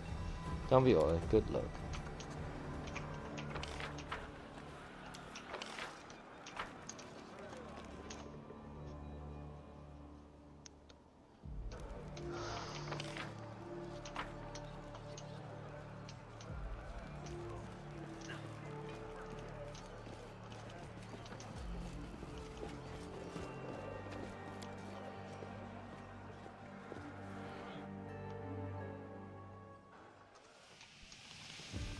Oh Jesus, what happened here?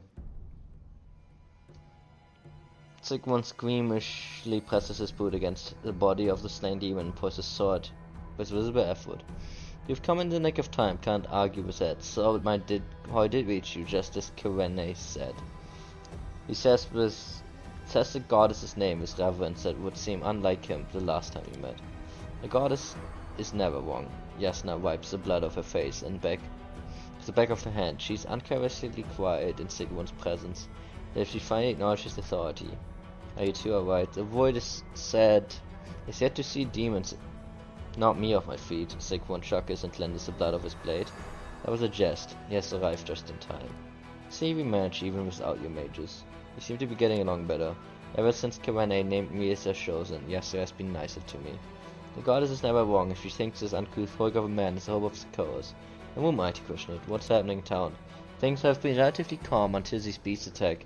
Just like before a storm, you could say. My people and the starving soldiers. You could feel the frigid air between them. The sacred grove, however, my goddess is alone in there. All alone. What's going on in Sacred Grove? Blasted demons, that's what. If they seem to attack the town, it seems to attack the town to draw our forces away from Kyrene's temple. They're swarming all over the temple right now, but we can't retake it. We must think of our people first. She's alone in there and I can feel her pain, her fear. Please do something. Why are there troops here? Because Ustalav is a land of schemers and traitors, Sigmund growls in frustration. Our recent Quay, our esteemed merchant, has turned out to be a big deal of some kind. He went to the border and brought back a whole army of scoundrels like him to help Gundrum, he said. Our recent wars may be smooth, but our future looks rough. Once we've defeated the demons, ousting the Ustalavs will be too much to deal with. We will help reclaim the temple.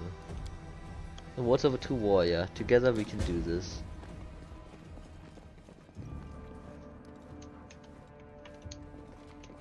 But how did they get in here?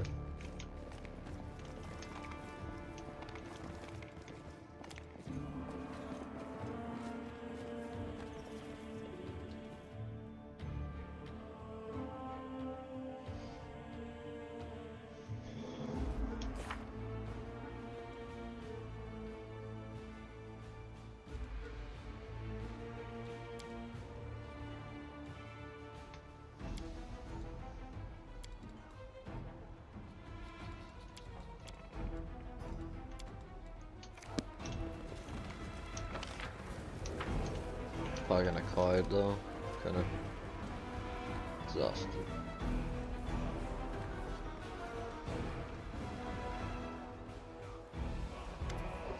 The demon army is vast and could move against us any moment, but we are ready and will not falter. Sigmund's face is full of determination. Each of us ready to fight or die for the land we call home. Jesna's delicate fingers curl into fists. You have a plan? The gate is broken, but Ustavas have erected strong barricades near the town entrance.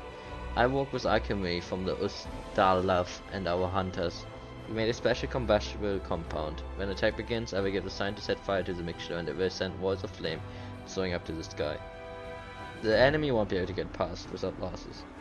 The demons though. Whatever. What forces are at our disposal? I brought all of my forces back from Numeria, so the entire clan is here.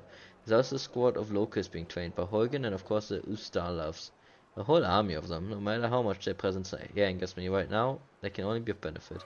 I'm ready. May the goddess help us. Prepare for battle, the demons are cooming. Brothers, our time has come. A cruel and merciless hour is upon us, a bitter battle lies ahead, yet the duty commands us to withstand and persevere. Remember our strength lies in unity.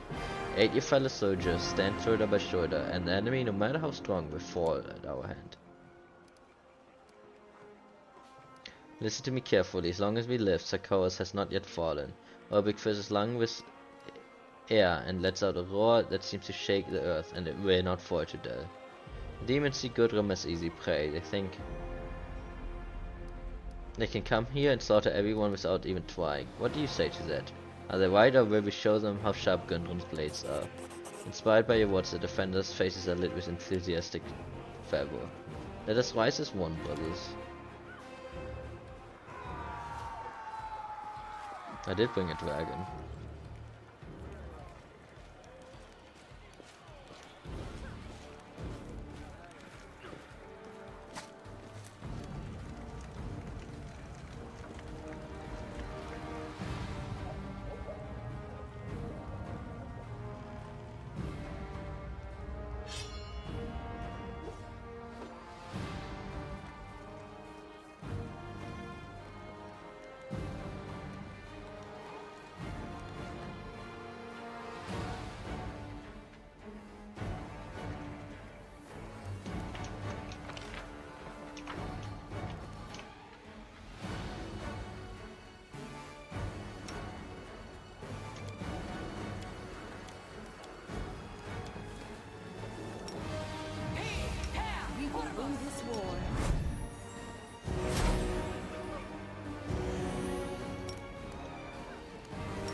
No time for talk. We've got to survive this day.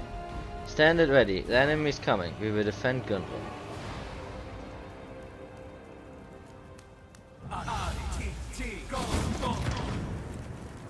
Still, I'm not sure what this whole fire against demons.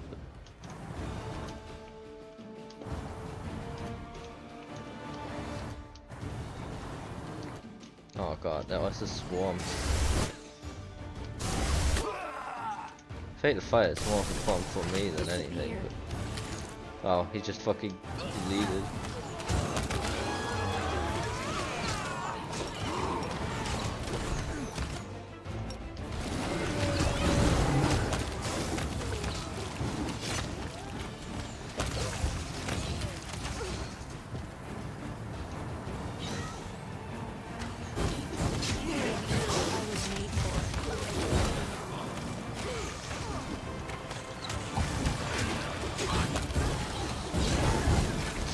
You guys throw so much fire and it does nothing.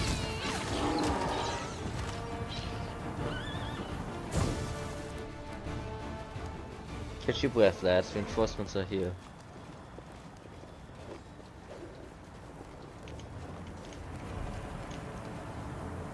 Don't worry, I got a I will paladin. help where I can.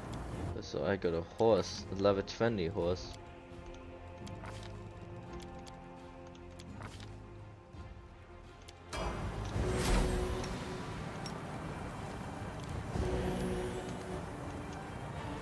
I refuse to accept their statement. Yeah, it's the fact the fire is doing more harm to me than them. But,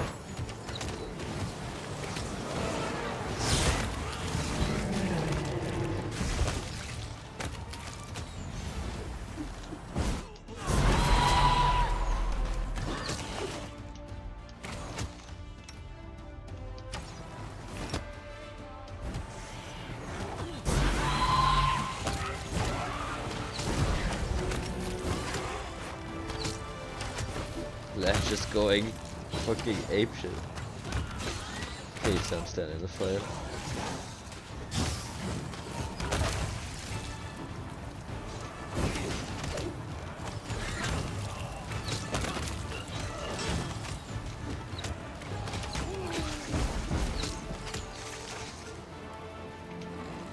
Kinda cool the fact that they can transform into them, but The inheritor. Ride my blade.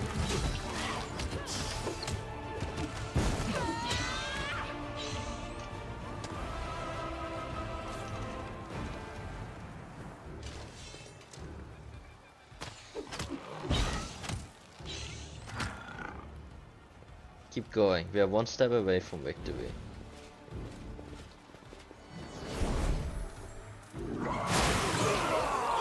Well,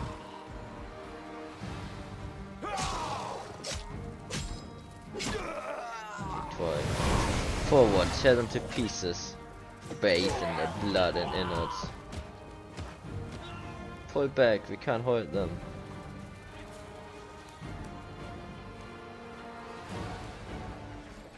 Oh, those is, that's the alchemist fire.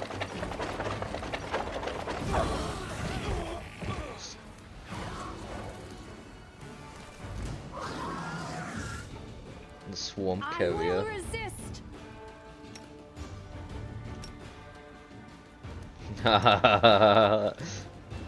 Your safe is not that strong. Your struggles end here.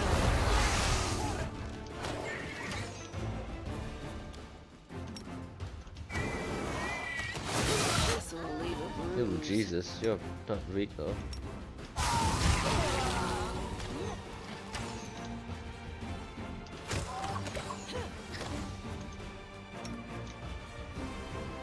You've crossed the wrong Man, can you do mongrel. these?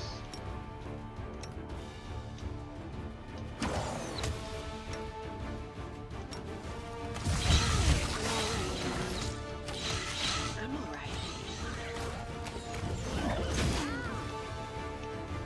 Someone finish off the damn thing.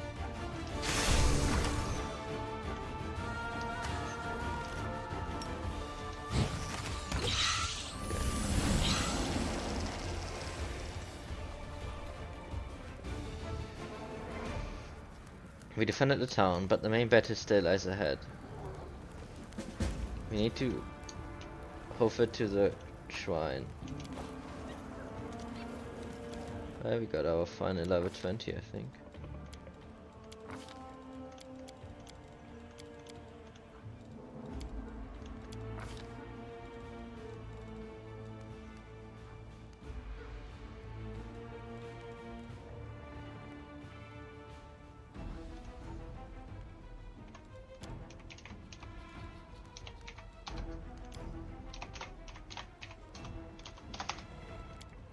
No, I can't actually. Okay. Oh, it's because it's a new one. Okay.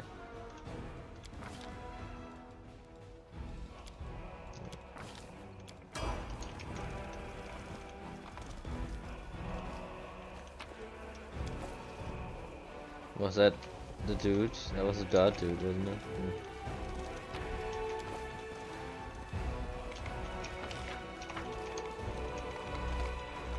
Cannot rest here. Can I go back and rest?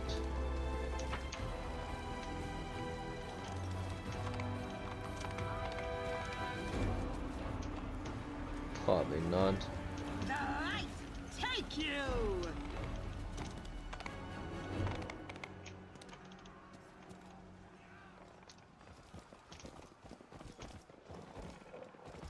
Together, we stand.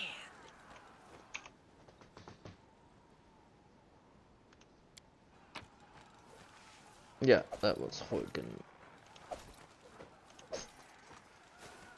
I mean, I can't really be too sad concerning I never figured out a better way to fight the swarm than throwing items that don't do anything.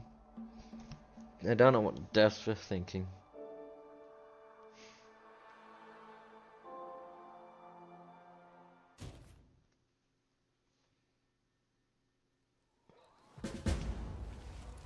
Oh, now you fear me on that quest. Whatever, didn't care about it.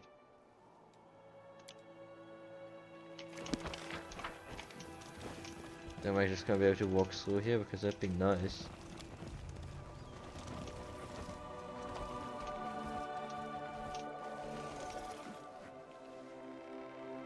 Be on your guard, the woodwind is a stone's throw away. There could be demons here. In the name of Pharasma, what is that? Obstacle? Oh, you seem mean.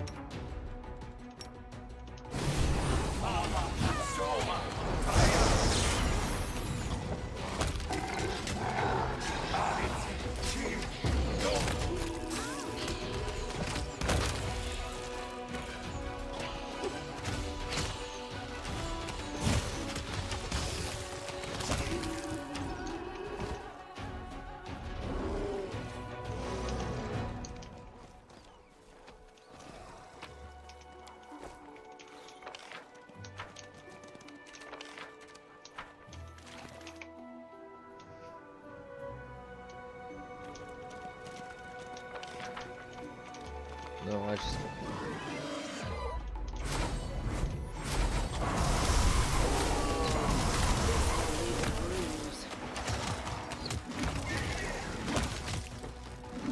Shoot them out of the sky, player.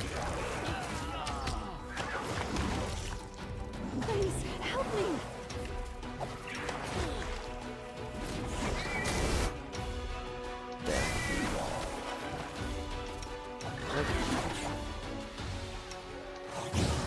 I'm wounded.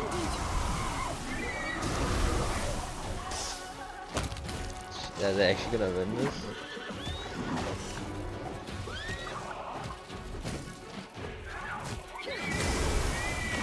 No.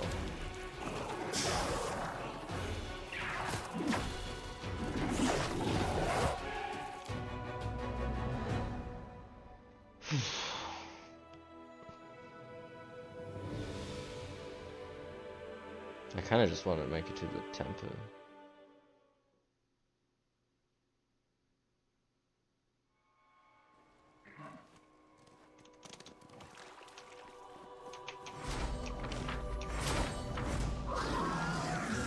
Okay, well...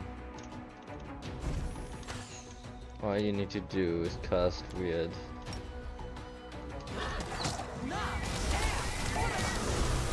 And she got interrupted. This is not my time yet. I'm wounded.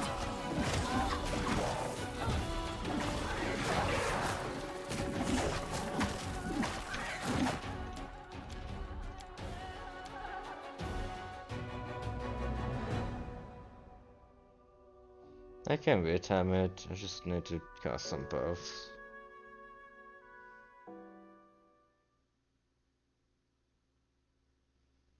I do really love this game, but it's just I'm hitting that point where I'm just trying to kinda get it over with. I hope that's not too problematic. That's why I'm doing a lot of weird time, I'm just kinda moving forward. Okay, this should be fine now, hopefully. Except my party probably needs to rest anyway, but... Okay, there should be immune now. Oh no, like, I don't get it. Like, she just needs to get the damn spell off.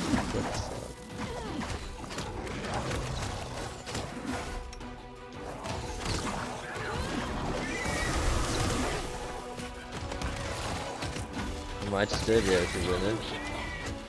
Okay, good.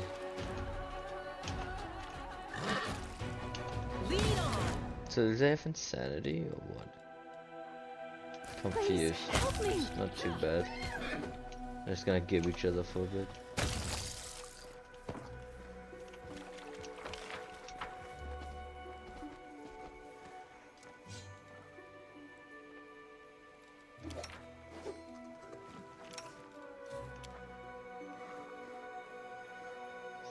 I've seen plenty of people who don't care about anyone else, but you seem to be the first person I met who doesn't care about themselves. You chop your own head off for the sake of science if you had to. But not anytime soon. Experiments to investigate the reanimation of severed head will require an assistant and a laboratory.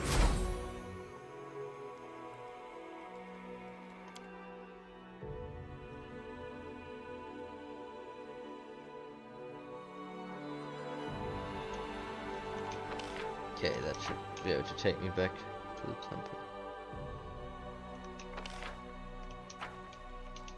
So I presume the giant worm would have shown up if we had not done that.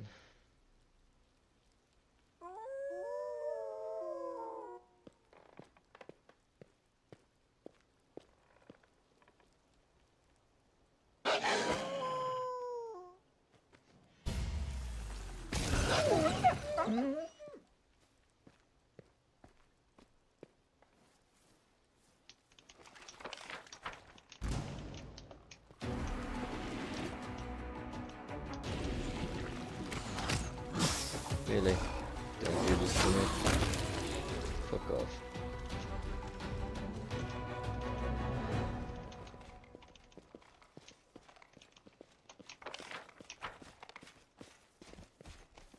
We're here at your temple, bro.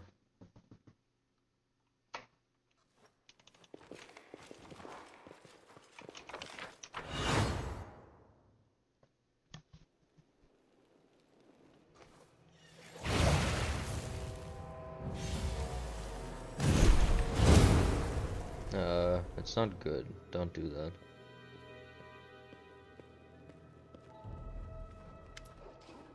Karen, nay, the wolf lies powerless at the feet of the beast, as if the bag broke along with the sapling.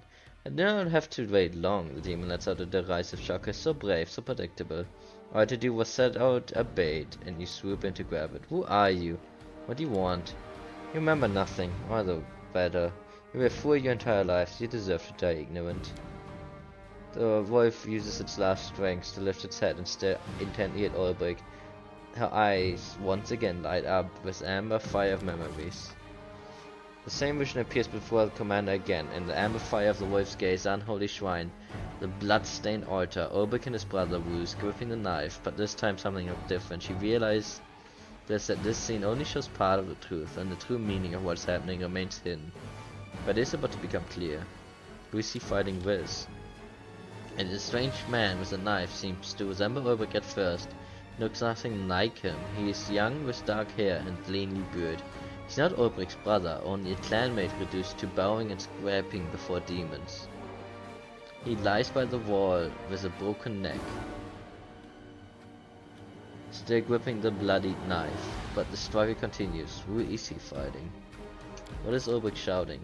A furious roar shakes the stone ceiling. What is the meaning of this, brother? How dare you raise your hand against my chosen? It's not Ulbrich speaking, he cannot speak. Lying as he is on the floor in a pool of blood. So who said it? And to whom is the killer replying? His words drip with hatred. How else was I meant to lure you here, brother? What is happening? So Ulbrich and his courteous killer lie on the floor in the unholy shrine, but the real battle has only just begun, not between people but gods. Arver, Ulbrich's heavenly protector, is locked in battle to death with his own brother, the divine griffin marked with the seal of demonic corruption.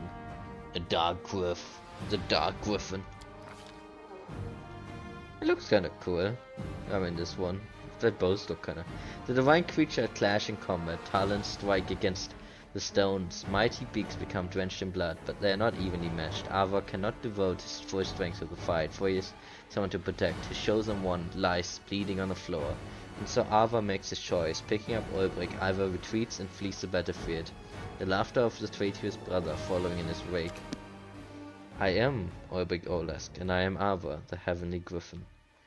Ulbrich Arver slowly directs his gaze toward the demon. And you are my brother, a traitor and a murderer. So you remember at last. I'd won't have you. I've always been stronger. I defeated you then, and I will finish you now. Stronger, don't count on it. You're more underhanded. It's the same thing. You're Ulbrich, but you're also Arver. What does that mean?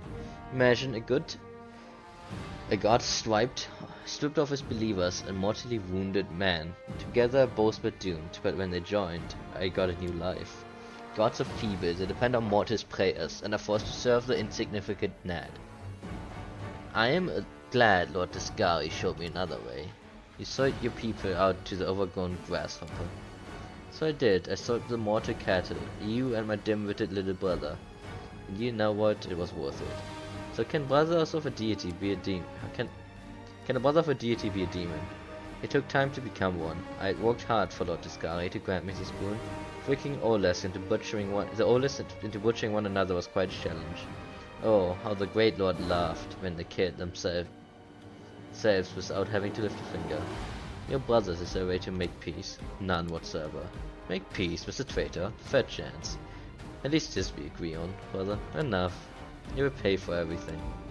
Stupid Arver. You blundered into my trap, and then I plucked half of your feathers. You fell for the same trick twice.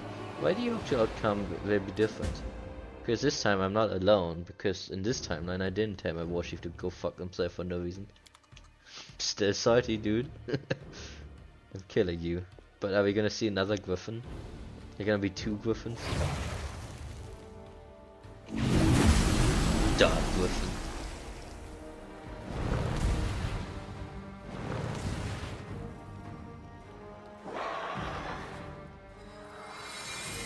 Oh, he's undergoing his mythic transformation now.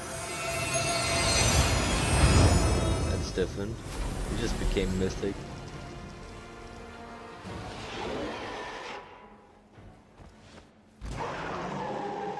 Ooh, he's Chloe Griff now.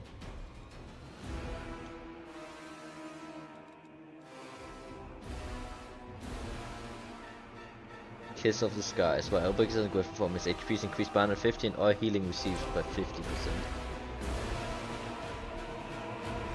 Hour of Rancor. Totem repeatedly drains 6 from enemy within 20 saving throw. I don't check that out, but yeah.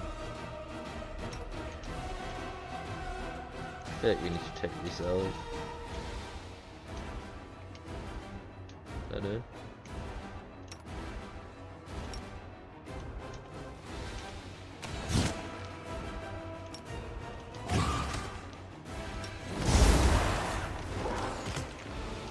You're not doing a lot of damage to these, are you? Oh wow, he's getting owned though.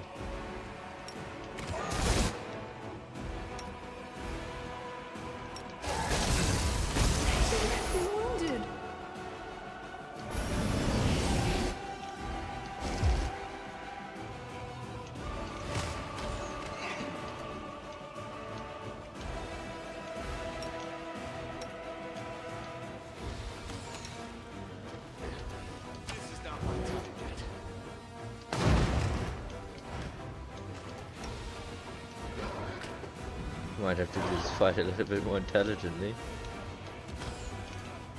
She's doing nothing to that, by the way. Oh, he does have 81 armor class. I'm wounded.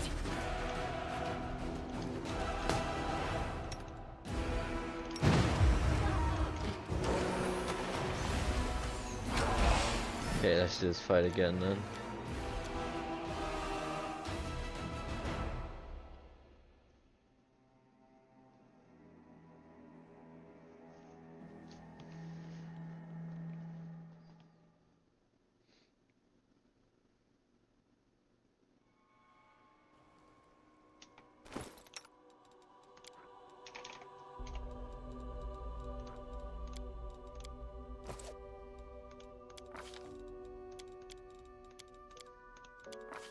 They really like him, and then they ruin him for me. Here I am. No way, I didn't save. Oh wait, that wasn't that much. Fuck it. Just let me get there. I don't care. Oh, that's glitched. That's kinda interesting. Just skipped it.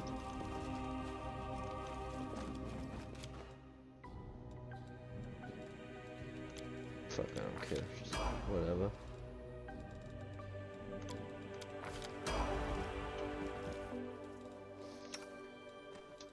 Give me your buffs, man. Okay, mind blank. Legendary proportions.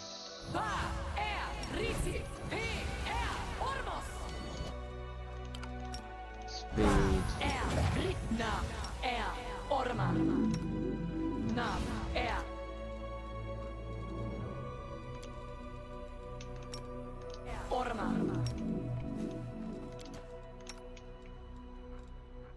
Aparane sentes.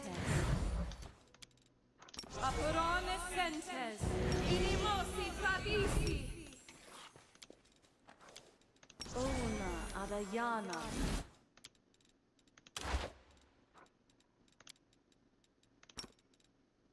Aparane sentes. Aparane sentes. Apurone sentes. Apurone sentes. Apurone sentes. Always be ready for the worst. That's probably as much as we need.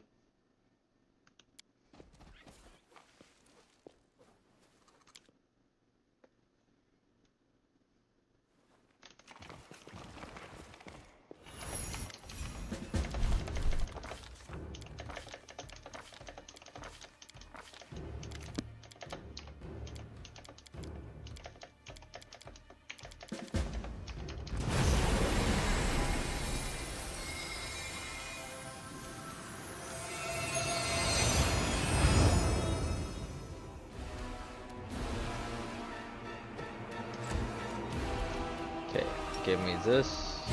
Give me this.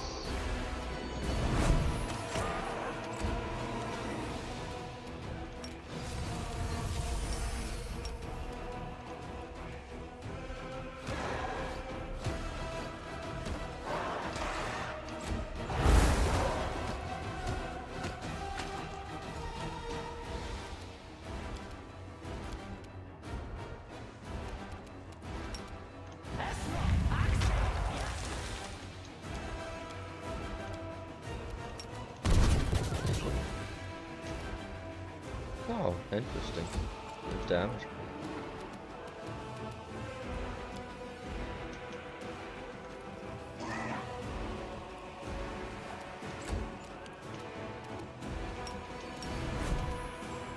You've crossed the wrong mark. He's tough to hit, actually. Okay, well, you can do this.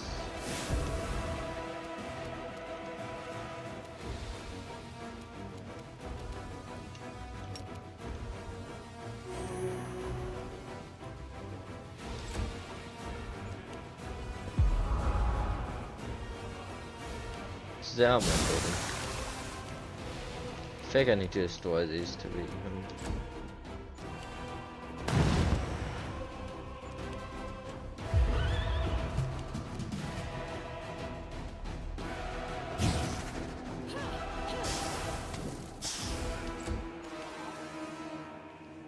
I will resist.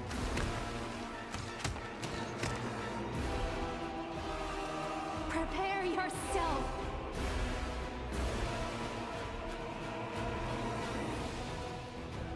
ten bludgeoning. Okay.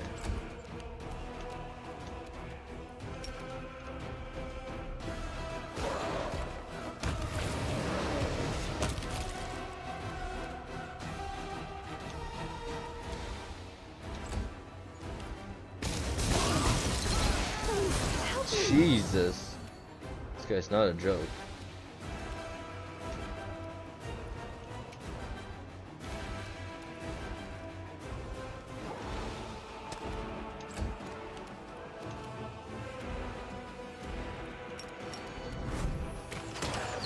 But that did already, I think, reduce his armor. Yeah, he lost 10 armor class from that.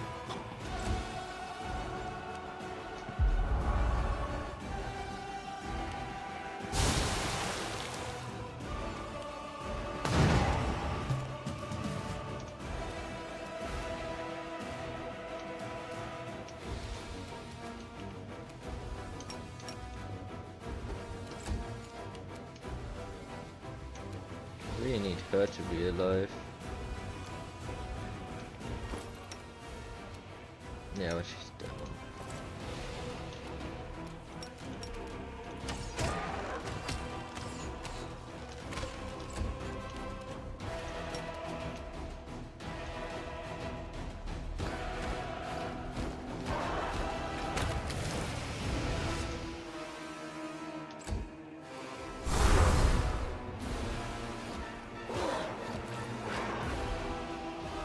So I presume she just...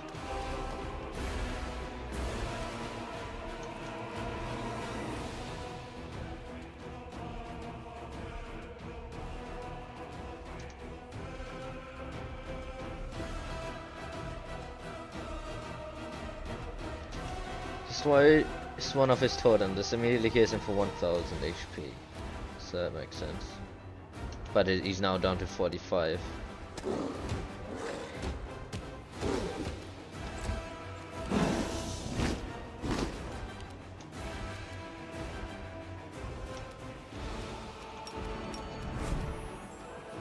You won't survive me.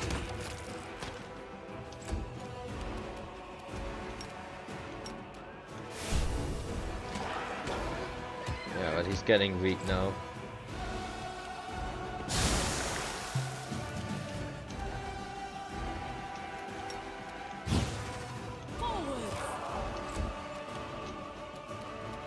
Desna, guide my hand.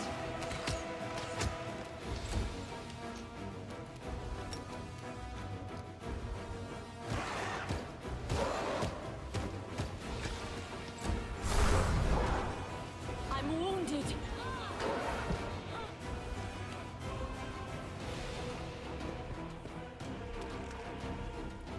He has almost no totems left.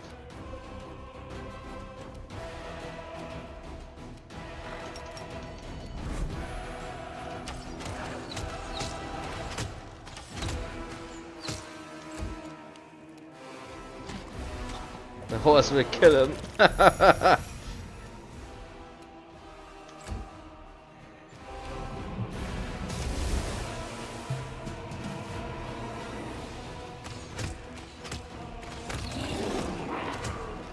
NT, you got the killing blow. Endure.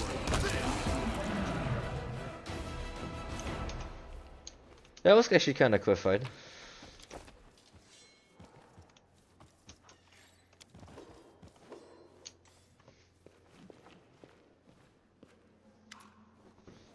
Kwenna stands sorrowfully over the shard stummer tree that once gave her strength. It looks as though she does not have long left to live. She has become almost transparent. This is it. Every river finds its sea eventually, and every story finds its end. I'm glad I lasted long enough to see you, Ulbrich, Arvo. Don't give up on yourself so easily. As long as you're alive, there's hope. Between you and me, the war chief, surely we can find a way. You're right, I do have time. It's a mere moment for you, but long enough for you. Let us not pass that time in a mournful silence, my friend. Why did he betray him? Well, this guy had dug his talons into his soul. Wait, no, insects don't have talons. What do they have? Mandibles? Ulrich clenches his fist. Anyway, the cricket's god had enticed him with sweet promises, and the fool had happily believed. So our brother decided he wanted to live forever, and alone, like one of those oglins, without depending on mortals and their prayers. So our brother decided, yeah. This guy needed a congregation to set up his invasion. He thought weak souls and inquisitive minds. I don't know whether Ava's divine brother fell first or whether it was a mortal who betrayed him. Either way, they ended up becoming demon worshippers, and he turned into something akin to a demon. They slaughtered their mortal brother and sisters, who resisted the temptation, and he too turned his talent against his brother. The deity and the congregation are connected. They live and die together, and become treasonous scum together, it would seem. What is your story, Kirene? I was the divine guardian of these lands many years ago, long before the town named Gordrum was built here. With the fall of Sokoas, my time had passed too. A shaman loyal to me and to our lost homeland tried to keep faith alive among the people. He did not succeed. Those who remembered me well had perished, and the people who were strangers to me were pouring into Gundrum, and as faith waned, I too grew weak. Back then, an old shaman brought a special relic to my temple right before he died. He said it was all he could do for me before he passed, and indeed it was the relic that helped me survive. The wolf's eyes glitter. I did not lie to you when I said there was nothing here but what you could see, for the shard was hidden in not in plain sight. For the shard was hidden in plain sight. So you're a deity, Ulrich? Looks like I am. A god, a man, and a bit of a douche. A bit of everything. Ulrich extends his griffin talon and studies his hand intensely. That's why Ava never answered me. I prayed and looked for him everywhere, and he was inside me the whole time. Okay. One of the last gods of Sokoas, the one who will be left after I've gone. Have you never sensed it? He doesn't even smell human, the wolf snuffs noisily. Ulrich, what really happened between you and Avo? Well, you got a mortally wounded man and a god who's lost all his followers in one swoop. They're both not long for the world, right? Right, but only if they each fend for themselves. Two wounded birds merging into one, though. Now that's a whole different story. The deity gets a living body, not dependent on anyone's prayers. The man gets divine strength to keep him from succumbing to his wounds. Just don't ask if I'm more Ulrich, the man, or Ava the griffin. We're so fused together, there is no separating us. Both are grievously wounded. Both were so grievously wounded that the god human had to hibernate for a good 100 years to replenish their strength. You slept through the demon invasion and the fall of Sokoas. You didn't stir when you were mistaken for a statue, taken to Canabras and placed in a library, where you later awoke. I'm just gonna point out, to his fairness, he doesn't know about this. But that makes his fucking freak out even more of a bitch move. He's not that different. Fuck him. What's the relic kept in the temple? The shard of Aodan's shield. Many worshipped him as a great god incarnate, but I, a being of Sokoas, don't feel the same trepidation. However, now I too see and acknowledge his deeds. A small shard of a shield with no power of its own was enough to save my life. Aodan, that odd boy who roamed around Sokoas pestering Descarites. We used to laugh at him. What do you know, he was right all along. Shame we didn't listen to him back then. We could have finished off those grasshopper worshipping traitors. Of course, I see things more clearly now than I did 100 years ago. Hindsight, always when you need it least. The wolf shook his sadly. As I said, the shard of Aodan's shield didn't retain any magic of its own, but could still be used to focus what was left of my powers. I used it to draw life force from the very depths of Galorian, untouched by demonic corruption, and craft myself a mortal body. This little tree here, the shield shard is nested among its roots. Take it, I'm too weak to draw upon its power. I have no use for it anymore. Thank you. 1,000 apologies for interrupting your domestic dispute, but the matter is to be resolved. I don't like agreeing with the smooth talker here, but on this he's right. The town's on edge, people are restless, everyone's worried for Gundram's future. Yesna stares at the wolf and merely nods her agreement to save one, unable to take the eyes of the deity. What's going on? The demons gave us a hard time, just as we thought we weren't going to last against them, not even with the help of those Starvik bandits. The enemy suddenly seemed to receive some kind of signal. One after another they fled and were gone.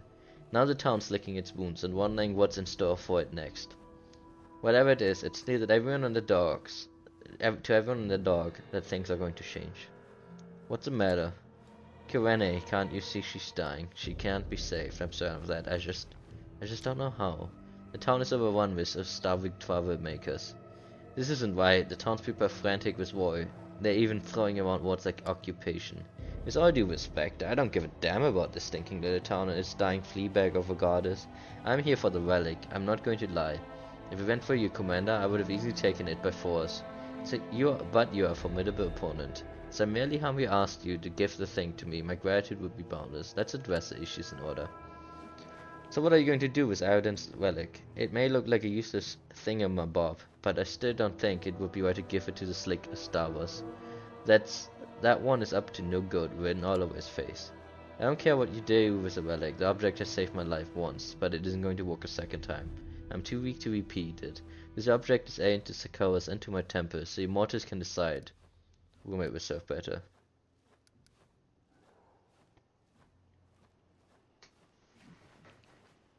Yeah, but it's because I didn't have the DSC. I got the DSC when we ran chapter 1, just before going to the library or something, like around that time. I had bought it after we started, but before we got very far in chapter 1. So I never played through with it, which means that's why, I mean, otherwise I would have known about the insect swarms when we went there the first time.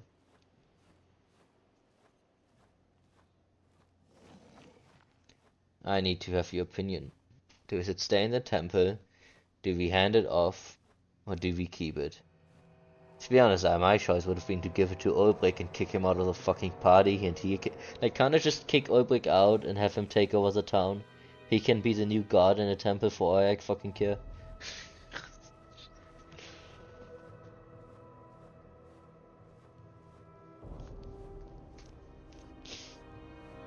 He has his own griffin hunting grounds.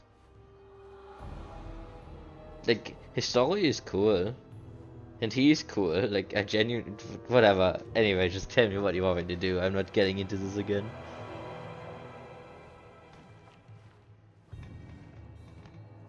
It was cool that he transformed into a giant super god, though. It was neat that he got his own mythic transformation. Because that kind of, like, goes in line with my mythic transformation.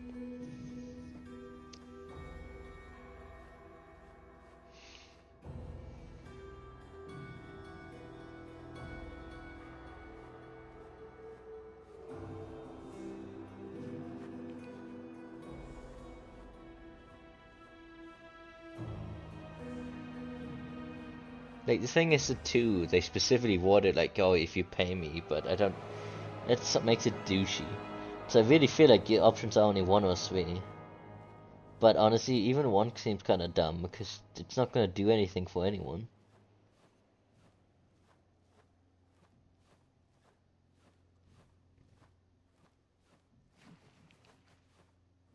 Like I said, I would have just given it to Ulbrich, but the game won't let me.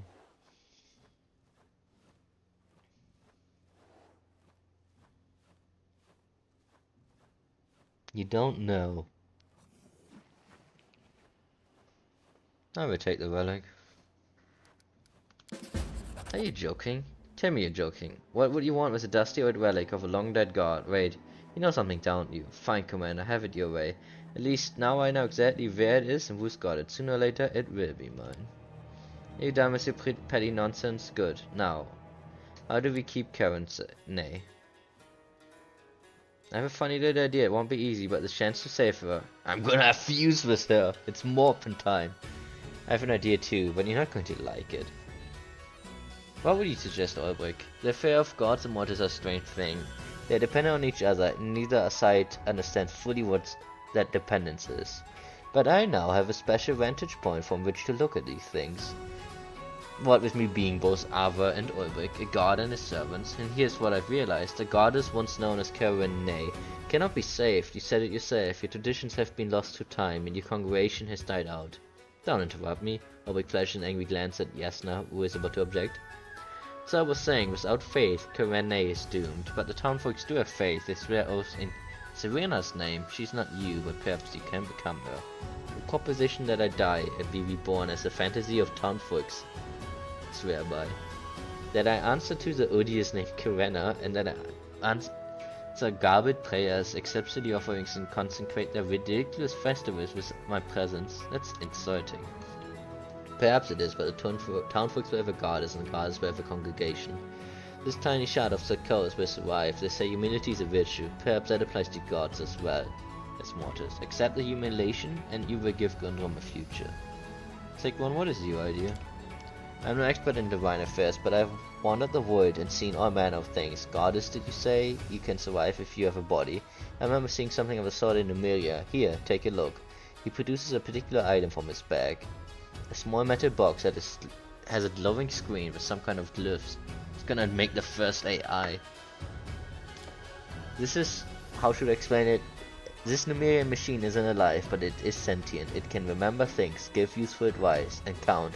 Wait, he's gonna put in an Alexa, oh my god. Anyway, in Numeria, I've seen a stray spirit inhabit one of these machines. I saw it with my own eyes, and got me thinking, perhaps it will be of use to a goddess. Abominable.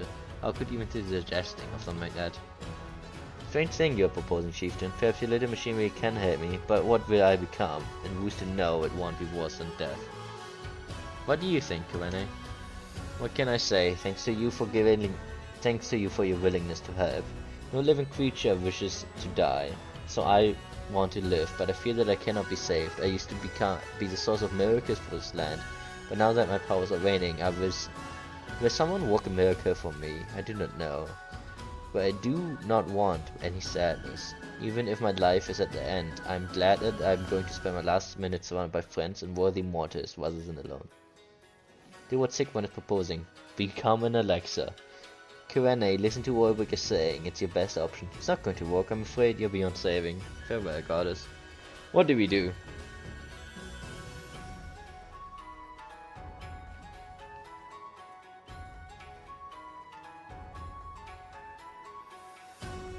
I would say I'm leaning toward 2. Though the Alexa ending also sounds funny.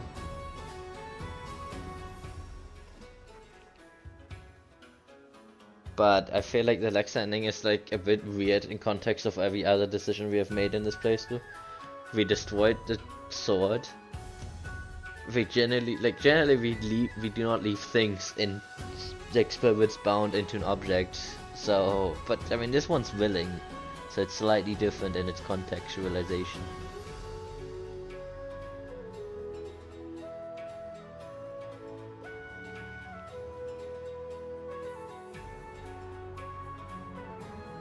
But you have an opinion?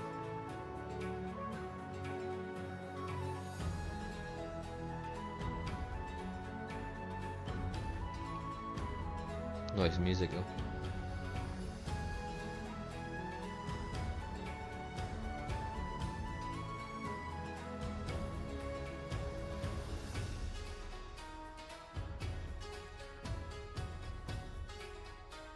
I mean, she did seem to hate Alexa idea, so... Funny, I mean...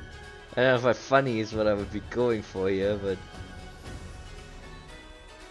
You know what? I'm giving you a chance. Yeah, I actually think the other one is a way better option though. Like, realistically speaking. Try it to become Alexa. I don't know anything about those Numerian contraptions. But I don't sense any evil in them either. If this machine can give you a chance to live on, I think it's worth the risk. My lady, no, don't do it. Peace, my child. Sigmund, I named you my chosen, and now I trust your advice. However strange it may be, give me the machine. So I presume you would have a different option if you made her the chosen.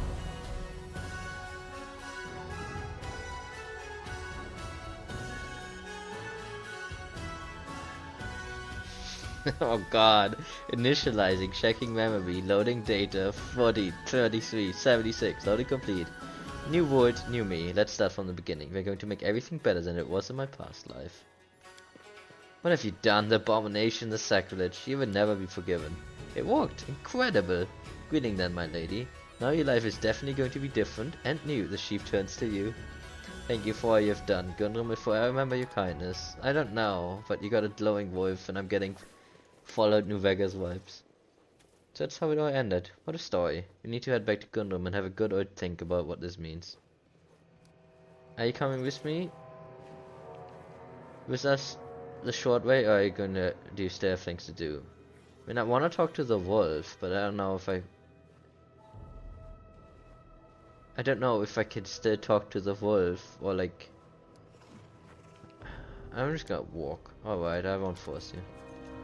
Don't know how I ended up here, but here I am. Okay, that's it. I didn't have any options. We've made our choice, I guess.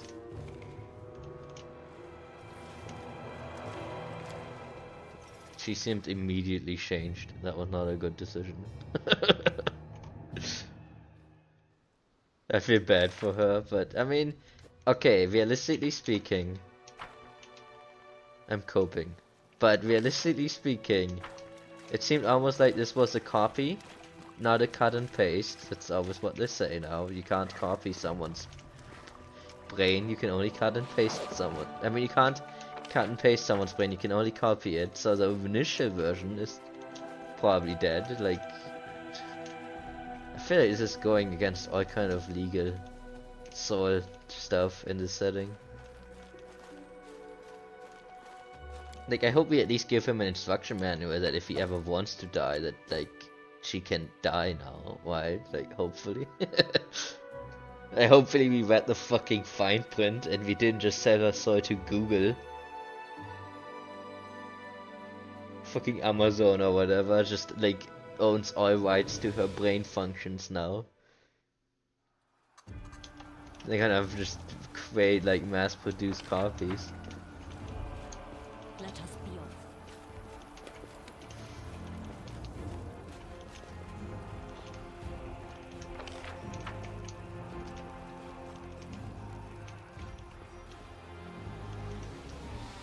I'm not entirely convinced by that decision, but we made it.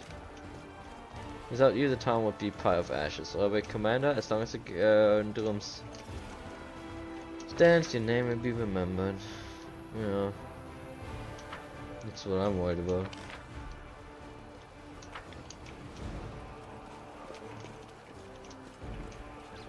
Let's move. Honestly, his choice was better, but we have made our decision. And hey, I don't have to live with it. Also, I guess there's no choice to be made about the actual who owns the city. Seems to be done. Bring Darren there, so a little gravestone endgame. And still the key.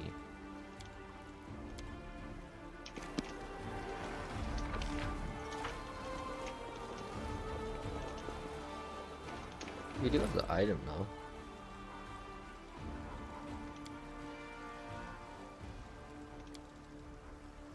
Shard of the Shade. The magic shield of Iron was shattered during the final battle against the Whispering Tyrant Tarpathon. The shard possesses no magic powers in isolation, but legend says that one day the shield might be restored.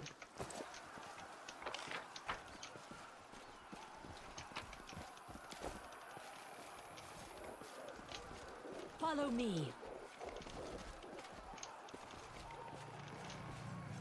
What? I'm gonna leave and then call it a night.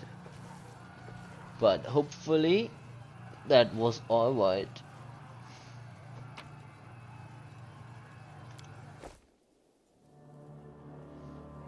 We now have almost everything done. We have that one dungeon left.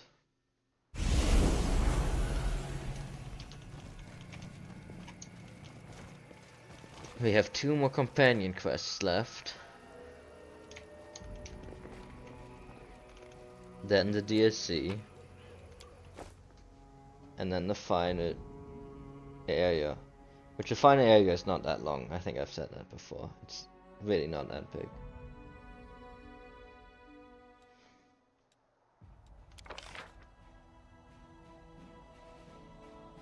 Oh, the prison is here right now. Interesting. That's where I was. Fuck me, man.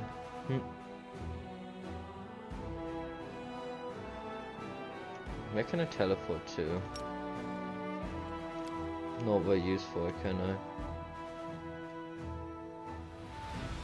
It does make me think though that I need to upgrade this anyway.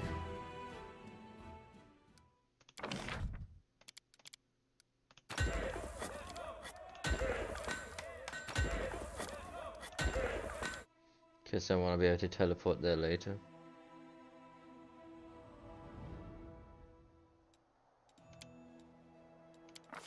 Level 20.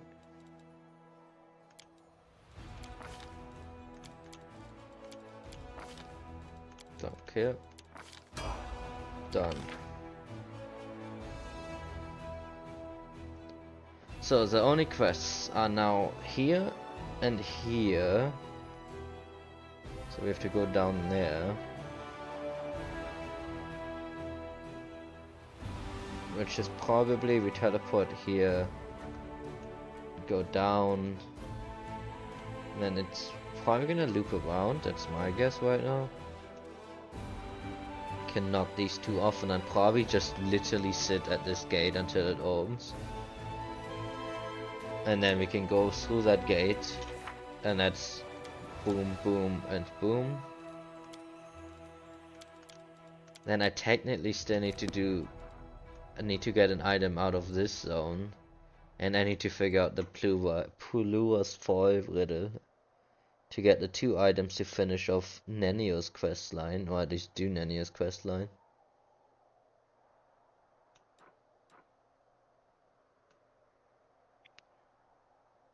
Then once those are done, I can go to Cannabis and do the DSC.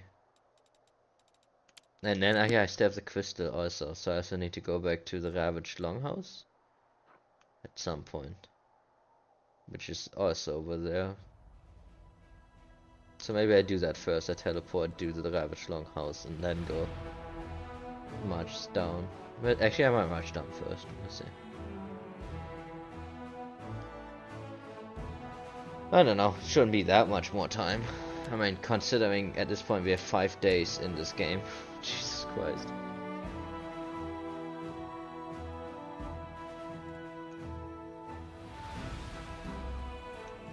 Oh, they're sieging this, I see.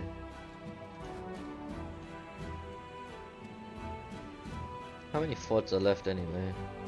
1, 2, 4 forts. 5. Total. This one you have to do anyway. It's literally guarding the end of the game. 2 down here. Yeah, there's actually 1 more there. Yeah.